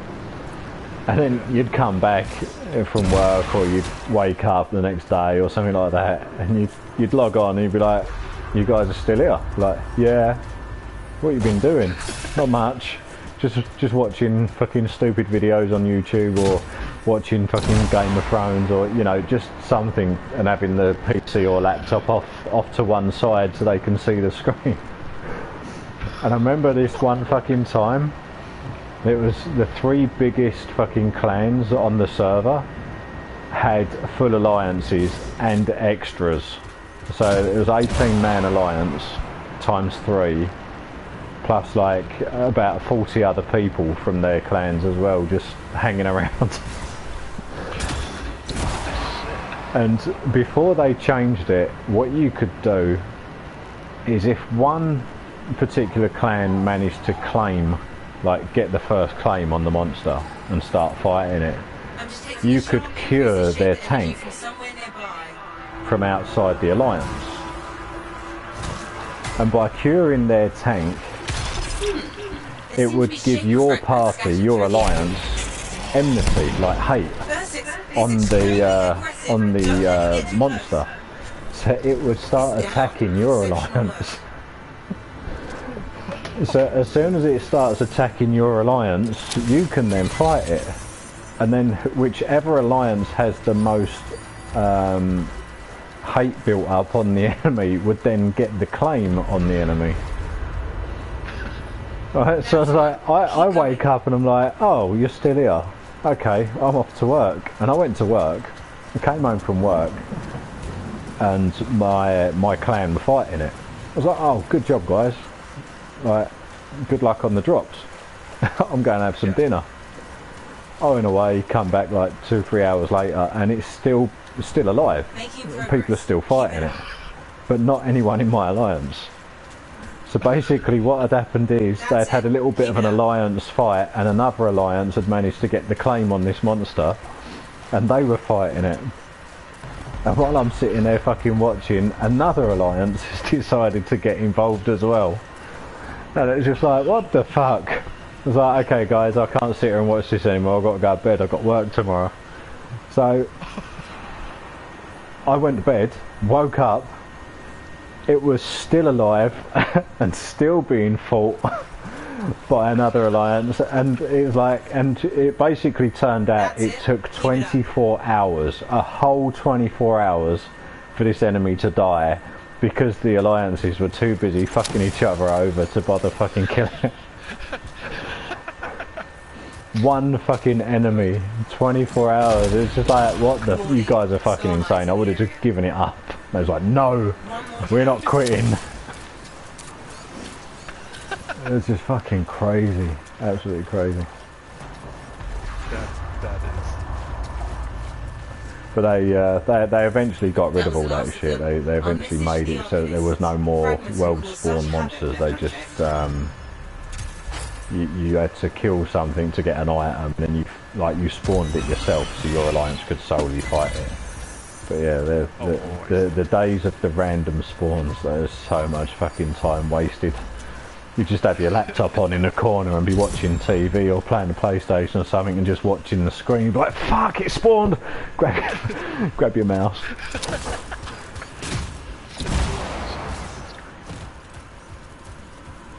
But there's so much to do in those fucking games, it's like, it's just, there's always something you can fucking do. That's why it's been going for so many fucking years.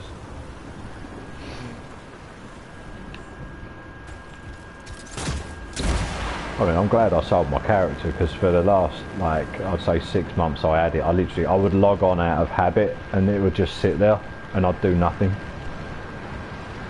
Like, I would literally just log on just to log on. And in the end I was just like, ah, fuck it. I'm gonna sell it.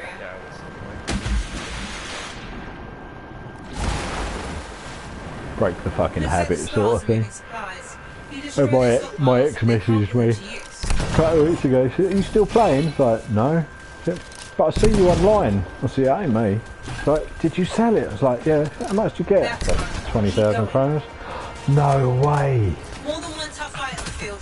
Watch yourself out there. She said, I've started playing again. I said, told you to sell it.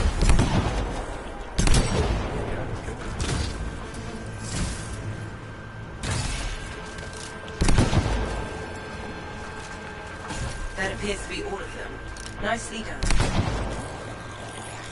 We can't let the scars cause more trouble. You need to clear the area. Yeah, fucking welcome back. The guild trade in that is still going strong. It's fucking crazy. I mean, it's not worth as much as it used to be, but it used to be like $25 a million. Now I think it's like $2.50 a million. But people still do it.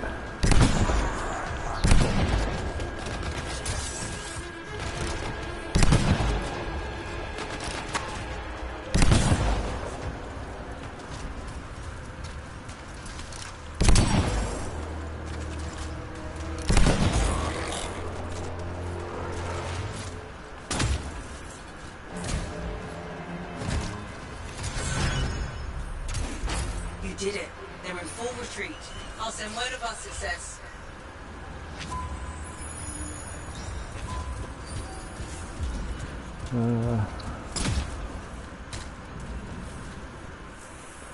Yeah, so it's actually quite fucking disgusting the amount of people that are willing to pay for shortcuts in games. I mean, there was even one guy advertising pretty much everything in Destiny, you know, and it'd be like, I mean, a proper professional fucking website for it as well. And one of the things he was offering was Not Forgotten. Now, obviously Not Forgotten, he had different prices depending on what stage you was on. So if you was right at the beginning of the Not Forgotten quest, like you would literally just picked it up it was $480. Oh shit! Or was that? Yeah, it was $480. But if you was on the final part of the Not Forgotten and all you needed was the rank up, it was like $240 or something like that. But everything he had on his website, because I had a look, you know, I fucking nosy. It was like, how much money can I make off this fucking game? Not enough, because I can't bother to play it anymore. But yeah, he had prices for everything. It was like Whisper carries, fucking, you know, Whisper recoveries were cheaper, Whisper carries were a bit more. And it was like, it listed how many he'd sold, and it was like Whisper carries were $40, I think. Sorry, Whisper recoveries were $40, Whisper carries were like fucking 80. And it had actual numbers there, like how many he had sold, and I think it was like he'd sold 93 Not Forgotten, like 250 something fucking Whisper carries. It's fucking insane. And that's the thing, it's like, these people get the weapon, like Not Forgotten for example, isn't going to make you good at PvP. I mean, it'll give you an advantage because, yeah, it's got a really, I mean, it's two-tap if you can headshot, but it's not going to make you able to hit headshots. But the amount of people that pay for shortcuts is just fucking disgusting.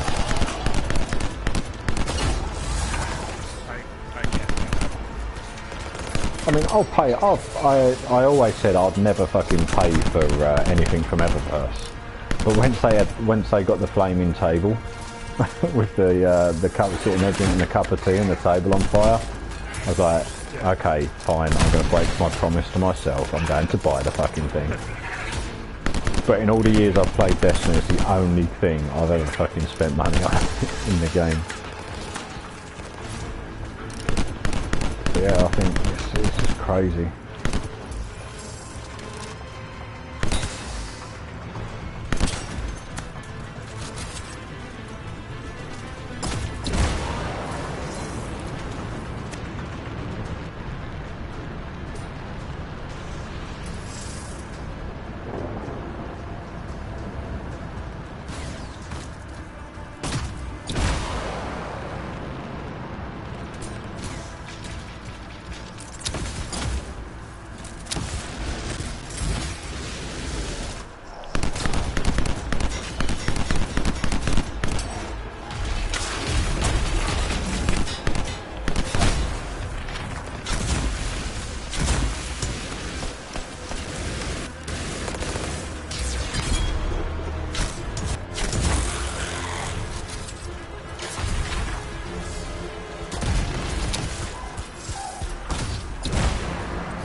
Wait, getting some very strange signals.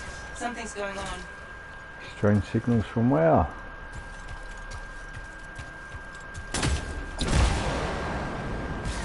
Your tinfoil hat?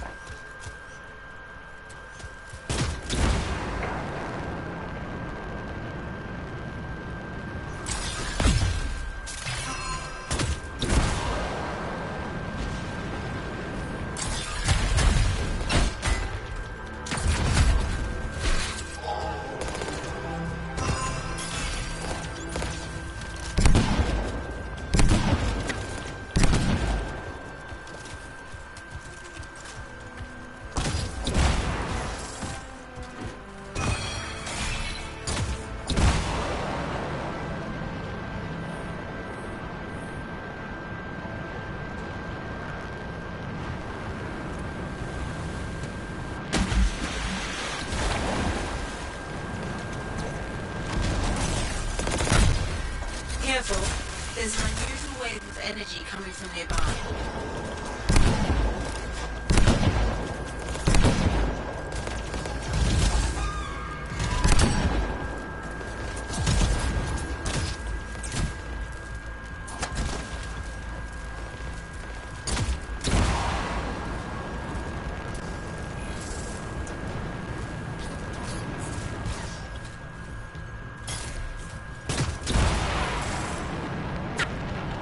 Friends are calling any backup in the area.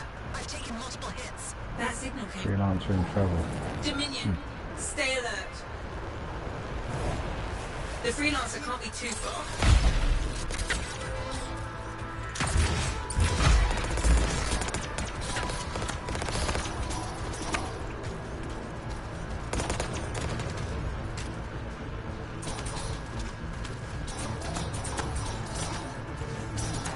Oh, come on. I literally just got the message from the freelancer. 2 seconds later, she's burnt to a crisp in a pile. It's the least we can do. Fight's not over yet. Looks like more are headed our way. Yeah, basically. I mean, what the radio message should be is like, I'm about to die, come and avenge me. Keep the area clear. Figure with that much gunfire, the radio transmission would be like, Yeah, isn't it?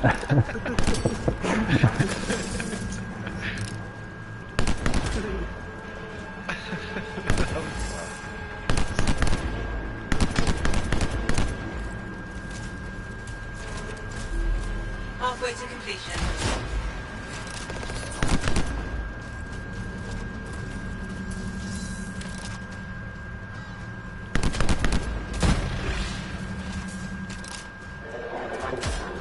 Keep them back. We can't afford for them to interfere.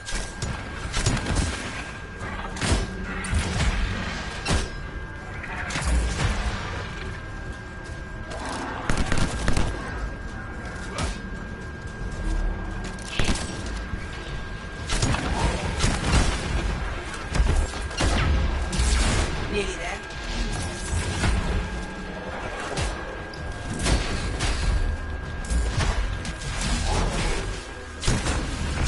They had a fragment for the Arcanist. Safe bet the Dominion took it. Let's take it back. We'll see the job through.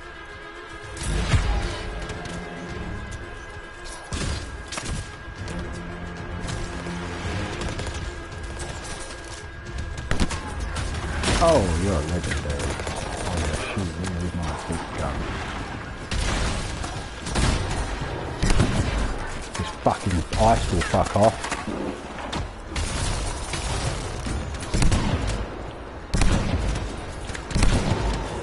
One less Dominion troublemaker to worry about. They may have lost a freelancer, but you finished their work. I'll tell the fort the contract's complete.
They should totally do something like they did with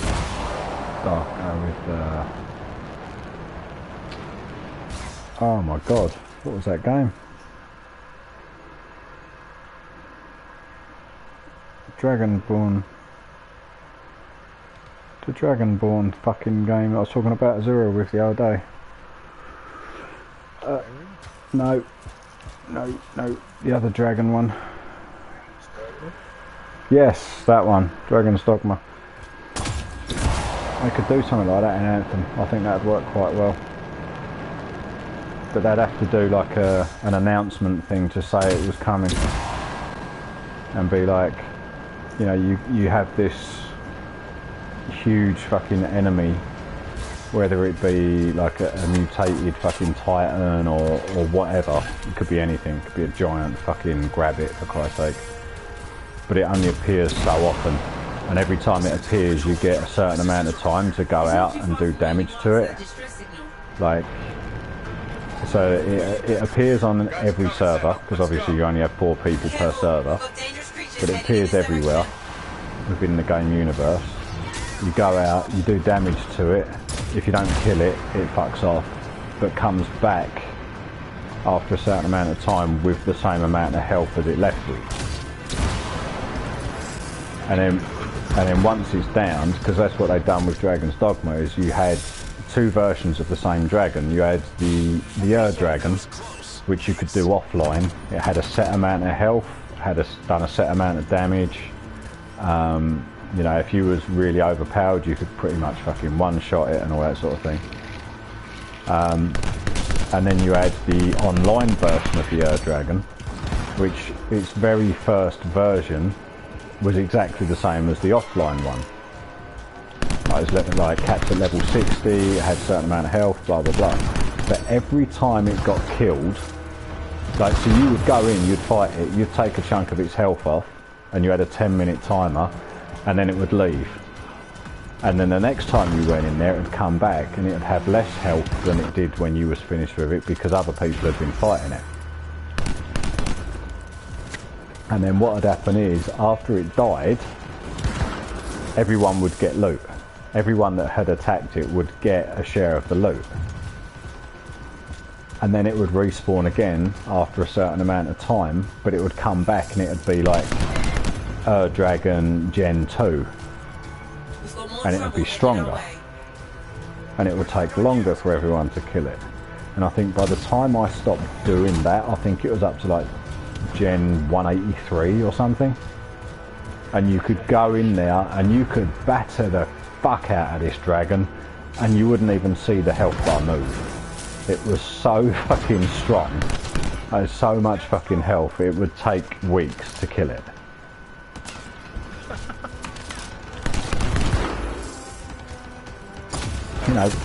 You know, they could do that in Anthem, they could do it in Destiny. You know, it's like, okay, so this is the boss. This boss is a big fucking tank.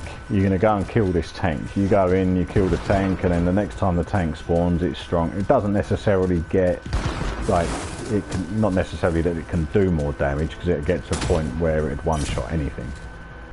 But at least give it more health. You know, on different weak points or some shit.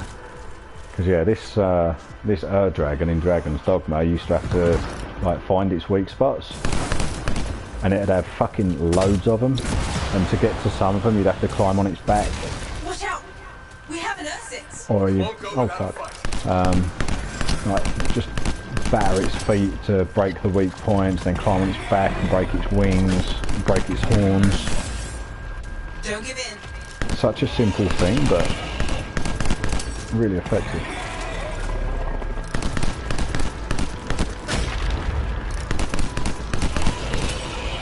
Finish this. I'm with you.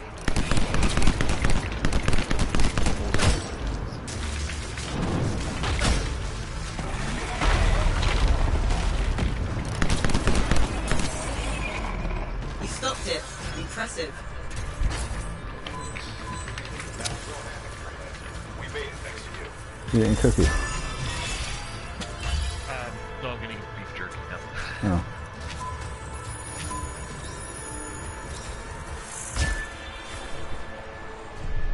Okay, sticky grenade done. And venom dart should be done. Now I just need an inferno grenade. And my range is done.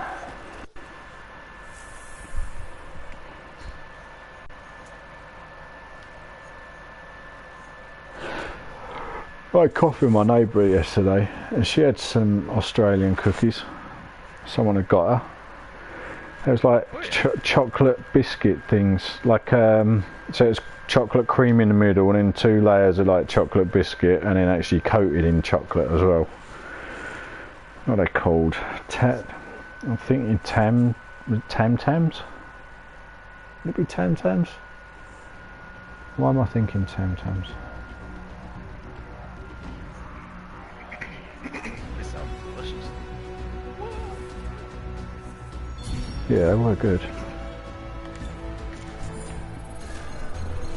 Okay, give me an inferno grenade, motherfucker.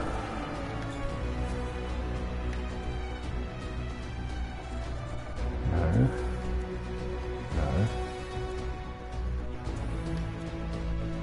I'm not seeing an inferno grenade.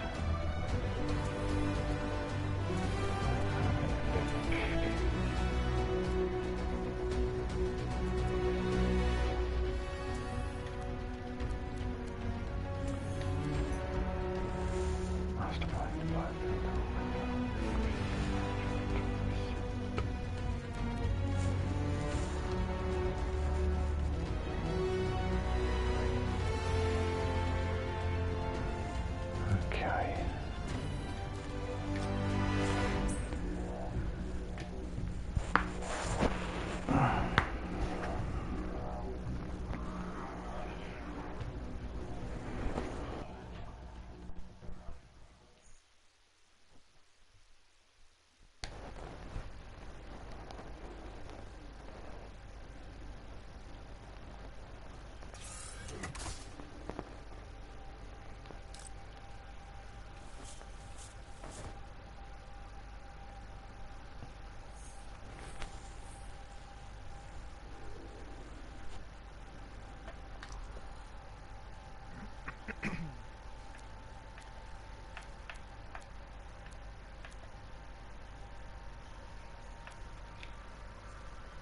Uh-oh. Oh.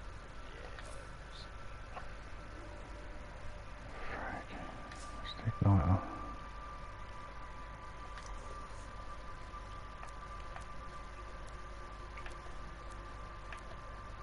No. Shit.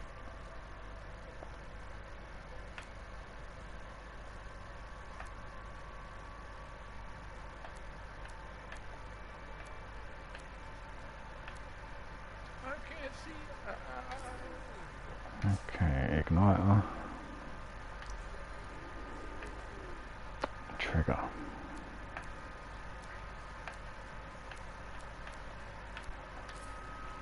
Shite.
Okay.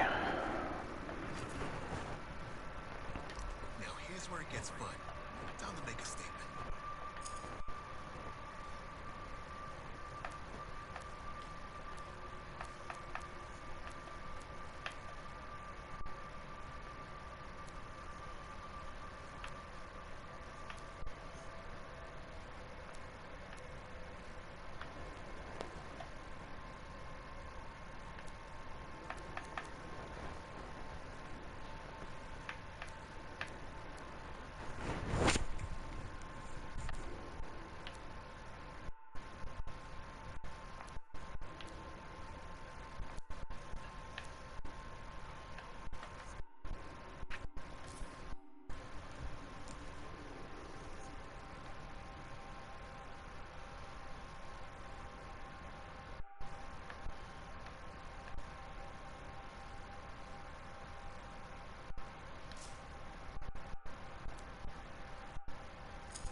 Soon, soon, soon.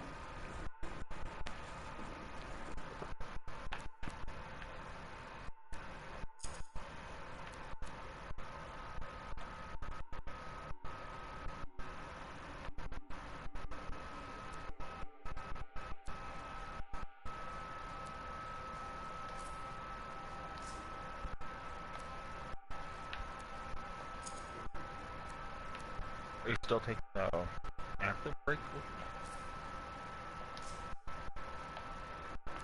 Earlier. I downloaded this game yesterday. Pretty fun.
They didn't update the game like I thought they were going to today.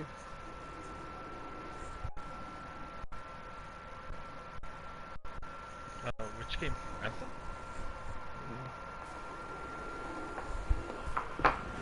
No, they gave it the reset shit, but they didn't actually update anything.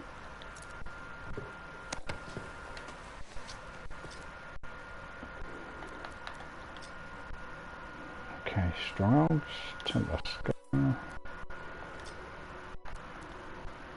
Hard.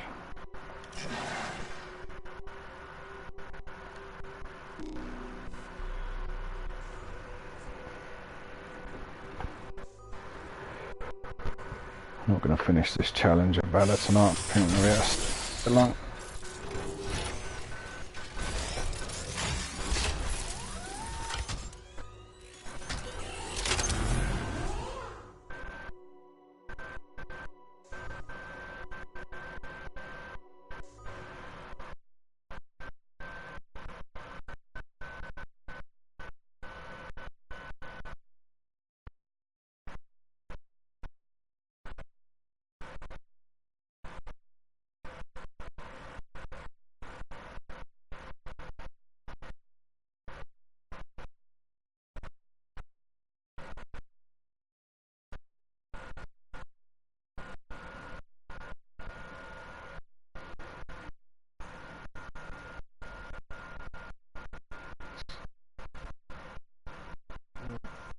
Just Anthem.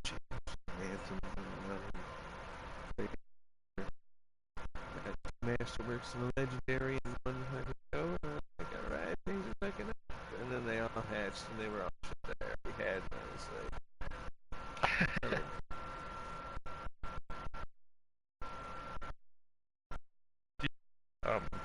Stuck in Hell is right. They have for the support seat.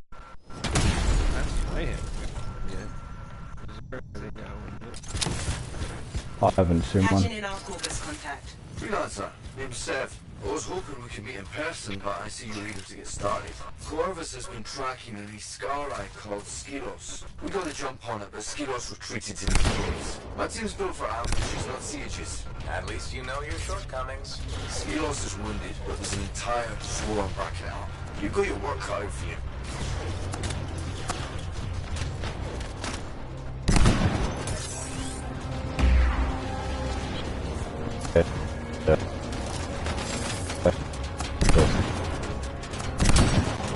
So in there, no one's.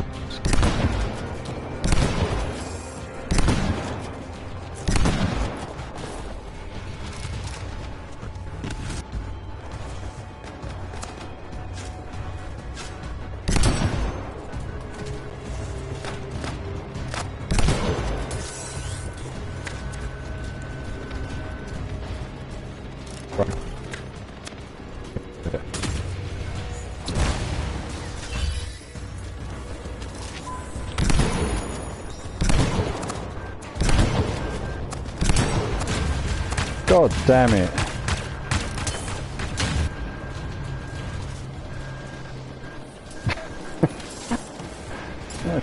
My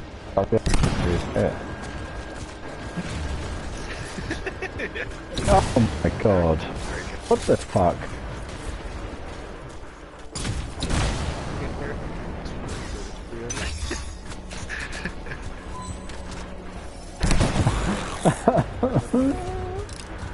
Yeah.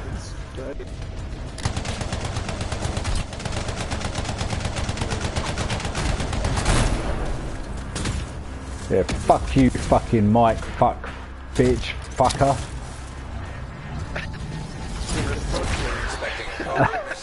I know you are hard. Is that a no? Destroy the alarms or you'll be overwhelmed. One down.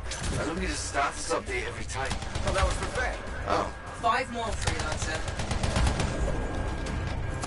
And done.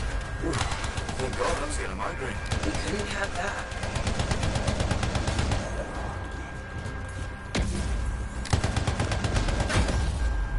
Oh, fuck. I just got sniped.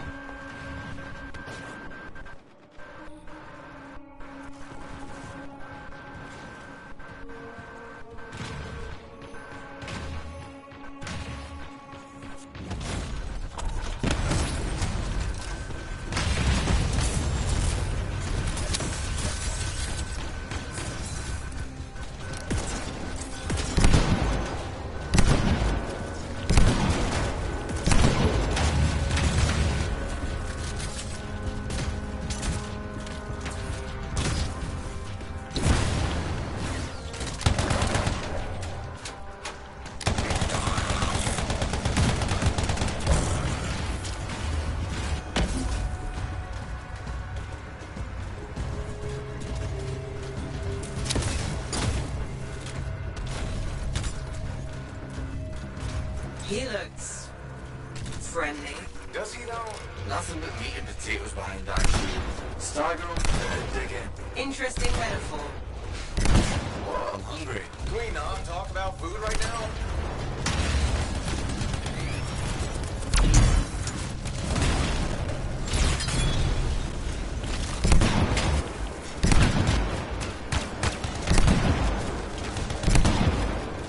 See? That wasn't so hard. Says the backseat driver. Hold on. I'm detecting extremely high energy readings further in. Damn it, this speeds up our timetable. Why? What's happening? There are records of a shape or construct in this area. Just a hunch, but I think Skilos might use it to cause a cataclysm. Ugh, of course. Corvus doesn't do simple missions. It's not like I told Skilos the construct was here.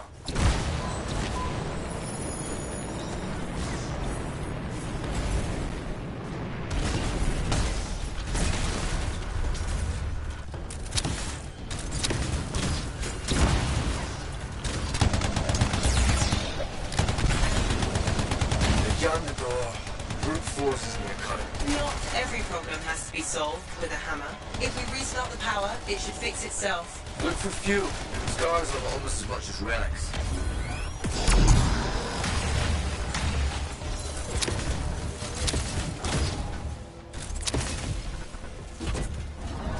Look at all these barrels just lying around.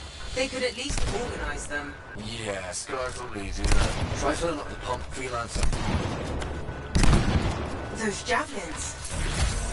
They butchered them. Wonder what happened to the Lancers. They're dead. And you know that how? Corvus, remember? Let's just keep moving.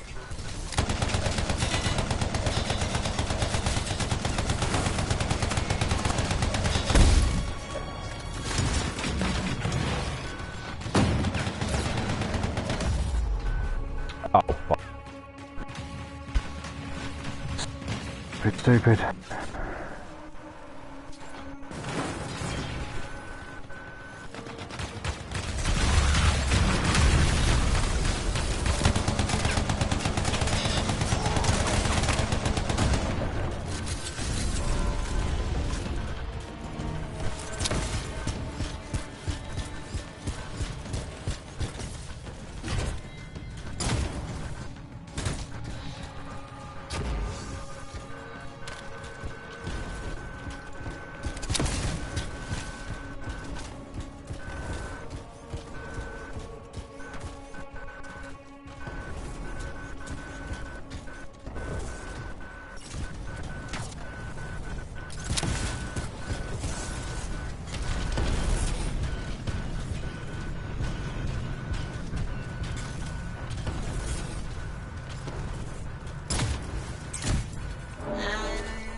suggested you open the door. Hey, don't knock the little wins. They're important.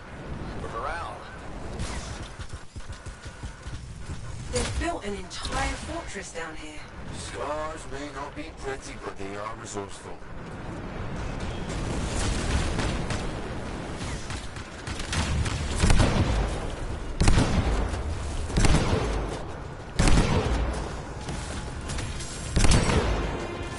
Found the source of the smell. Rotten meat. Lovely. Scar delicacy.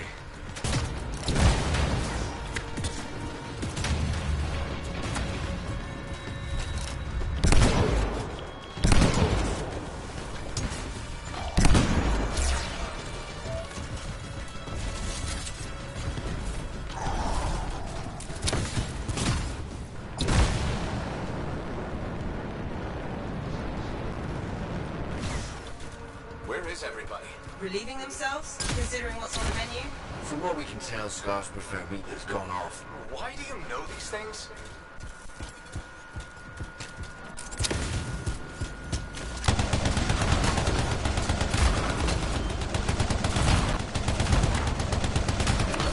We're locked in. I found the Scars. Thanks, Seth. Very helpful. I've got an idea, but it's definitely not covert. Told you, not priority. And freelancer, it might cave you in. Calculated risk. The structural integrity of that wall is weak. See those explosives? Blow the damn thing. Yes, ma'am.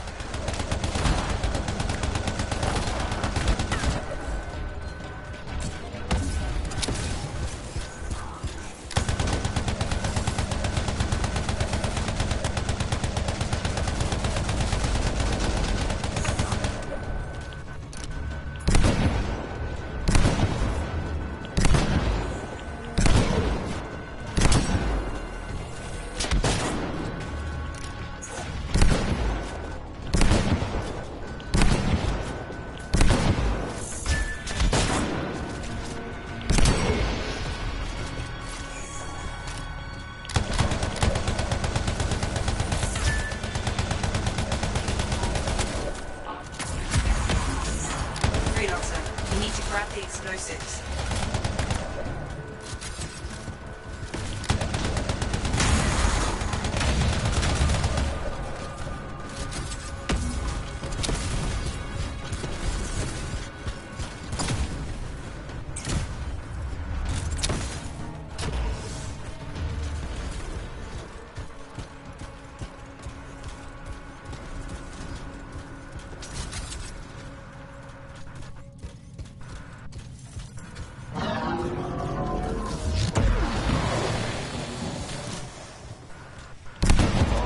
Explosives in place. Wow. Give yourself plenty of time, huh? It's a default setting. Focus, What are you please. doing?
Explosives primed.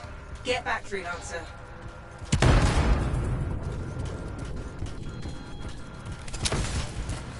Way's clear. And you've still got all your fingers and toes. Always a plus. Ugh. Ugh. Looks like we tapped into a primitive sewer system. More than looks like it. Good news God, what is, the we're fuck? closing in My on our God. construct, and probably more scars, but that's to be expected. Seth, I want it noted that I'm literally walking through shit for you. Noted.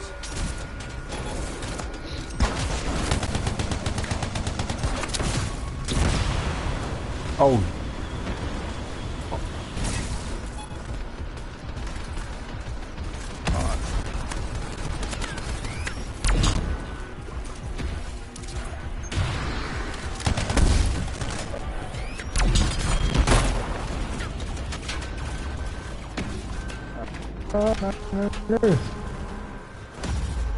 Shit. Shit, shit, shit. Shit.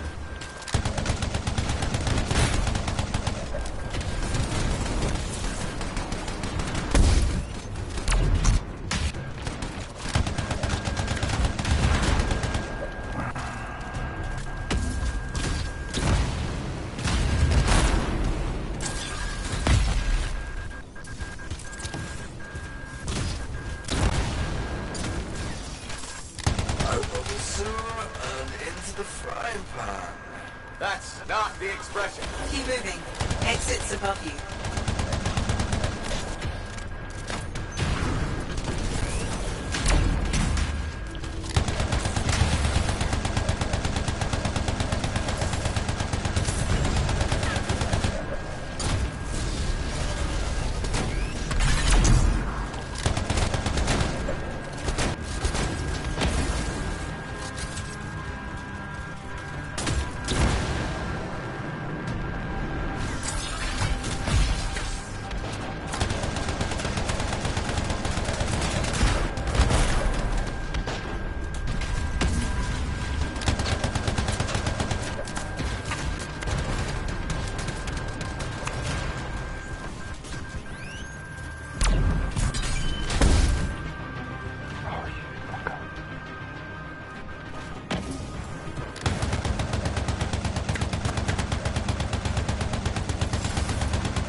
Go.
Fresh air. Are we close? Yes. Energy readings are climbing. Seth, why would Skelos start a cataclysm? I don't know, but it's not the first Skylight to try. I've never seen one this size. And considering their defenses, this place must mean something. Yeah.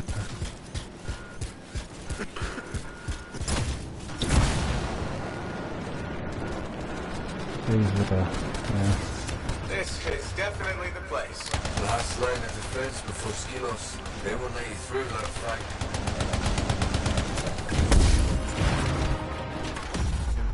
Oh fuck. Trying to beg me to fucking download Apex Legends. Oh, you're kidding. Yeah, fucking trying to get me to download that. I was like, dude, No, fuck that. You know, I'd be surprised if they fucking try and pull that shit in D3, in Destiny 3. You know? I wouldn't Like, surprise though. well, you know, the battle fucking really popular. So as much as they go, kind of thing, I wouldn't be surprised if they throw in a to be honest.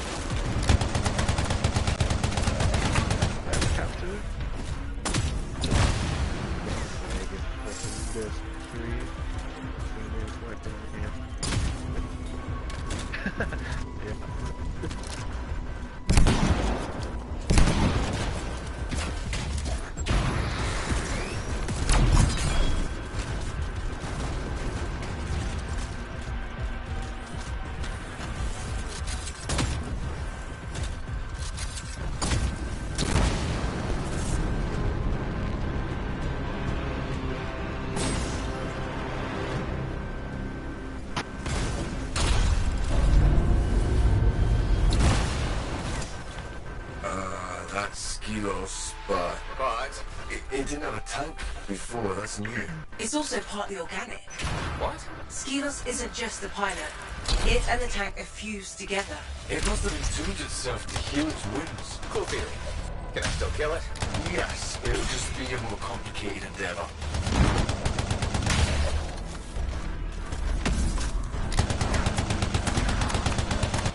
Okay, I know I'm a shipper novice, but that's not normal, right?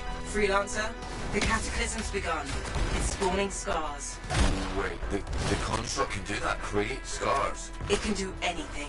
That is what Skilos is after. It wants to create an army.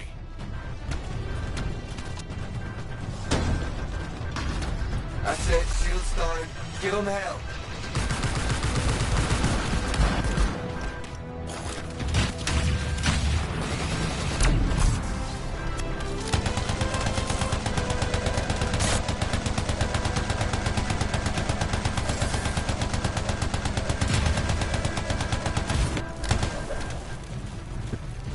In bed.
You know you are.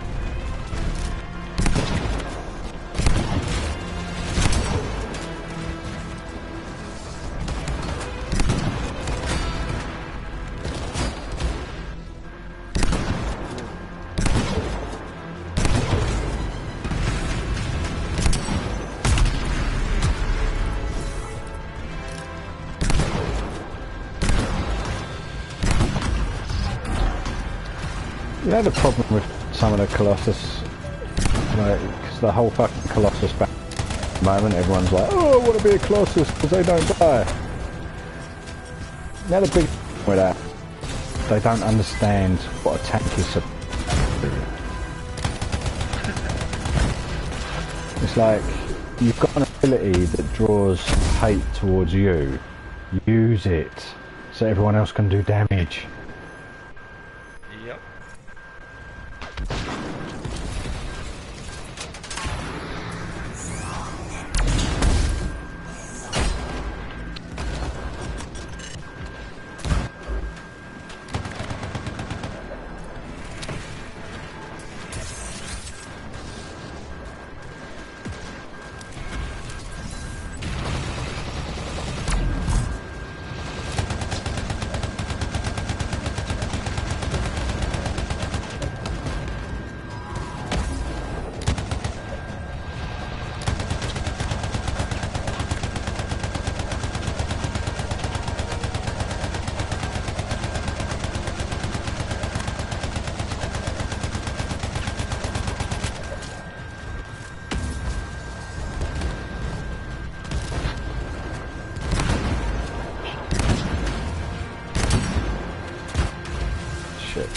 Shit.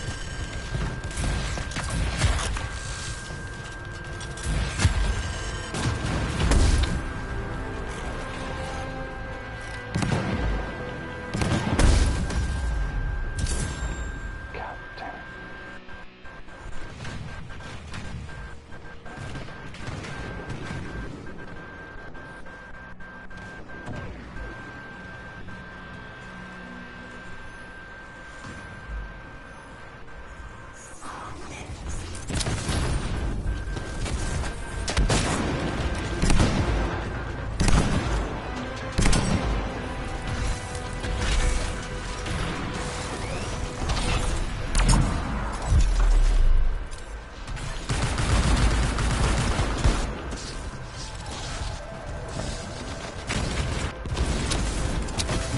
Sorry, buddy, run around.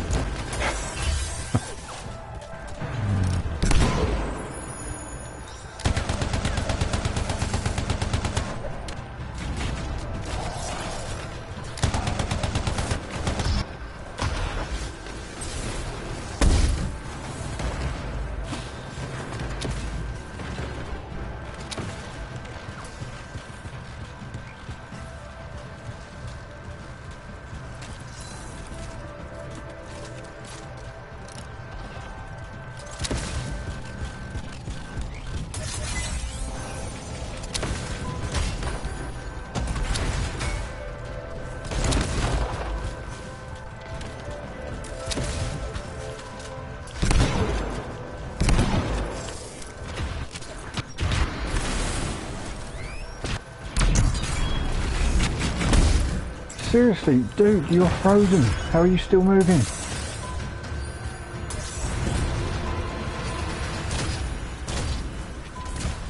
Oh, we done it. Fucking hell. Fucking hell.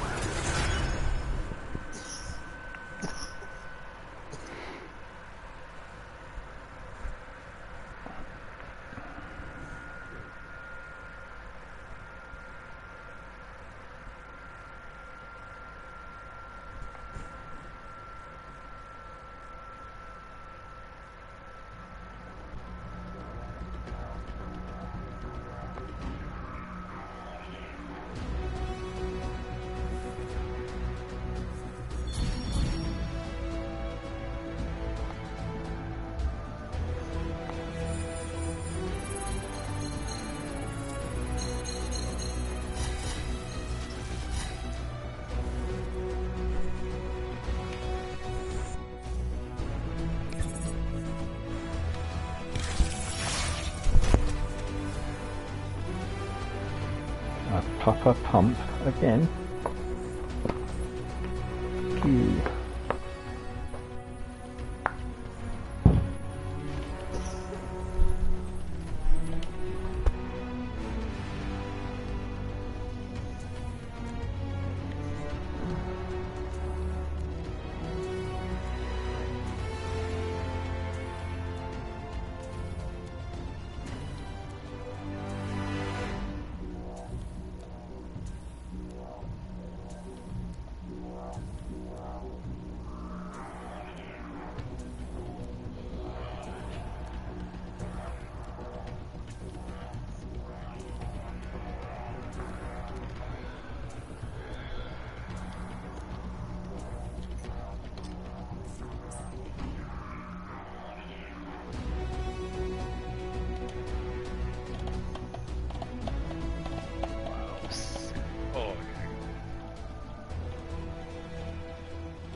bro.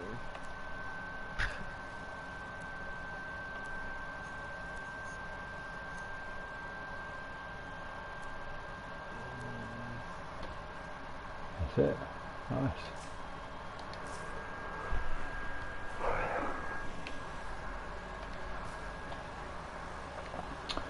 Well, I'm back at work tomorrow night, so I was planning on staying awake tonight and playing and then sleeping in the daytime, but I think I'm too old for that shit because I'm going to pass out soon.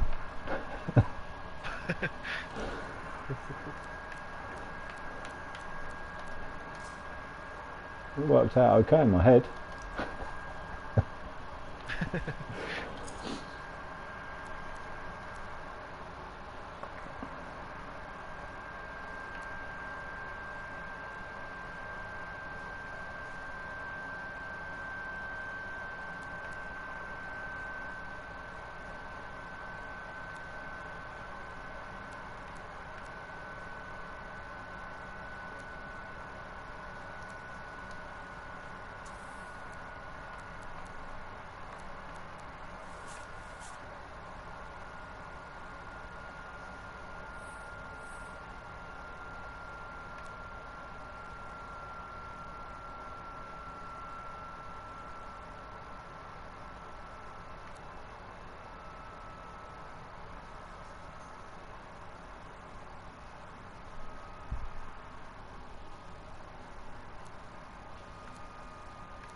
Well, I guess I am done for tonight, fellas. Yeah. So y'all have a good one. Yeah, you too. Talk to y'all later. Catch you later. Thanks.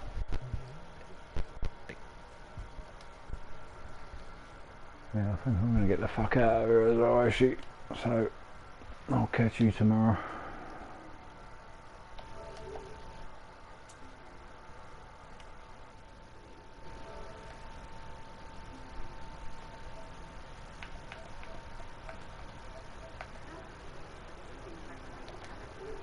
If she actually brings How much more do I need?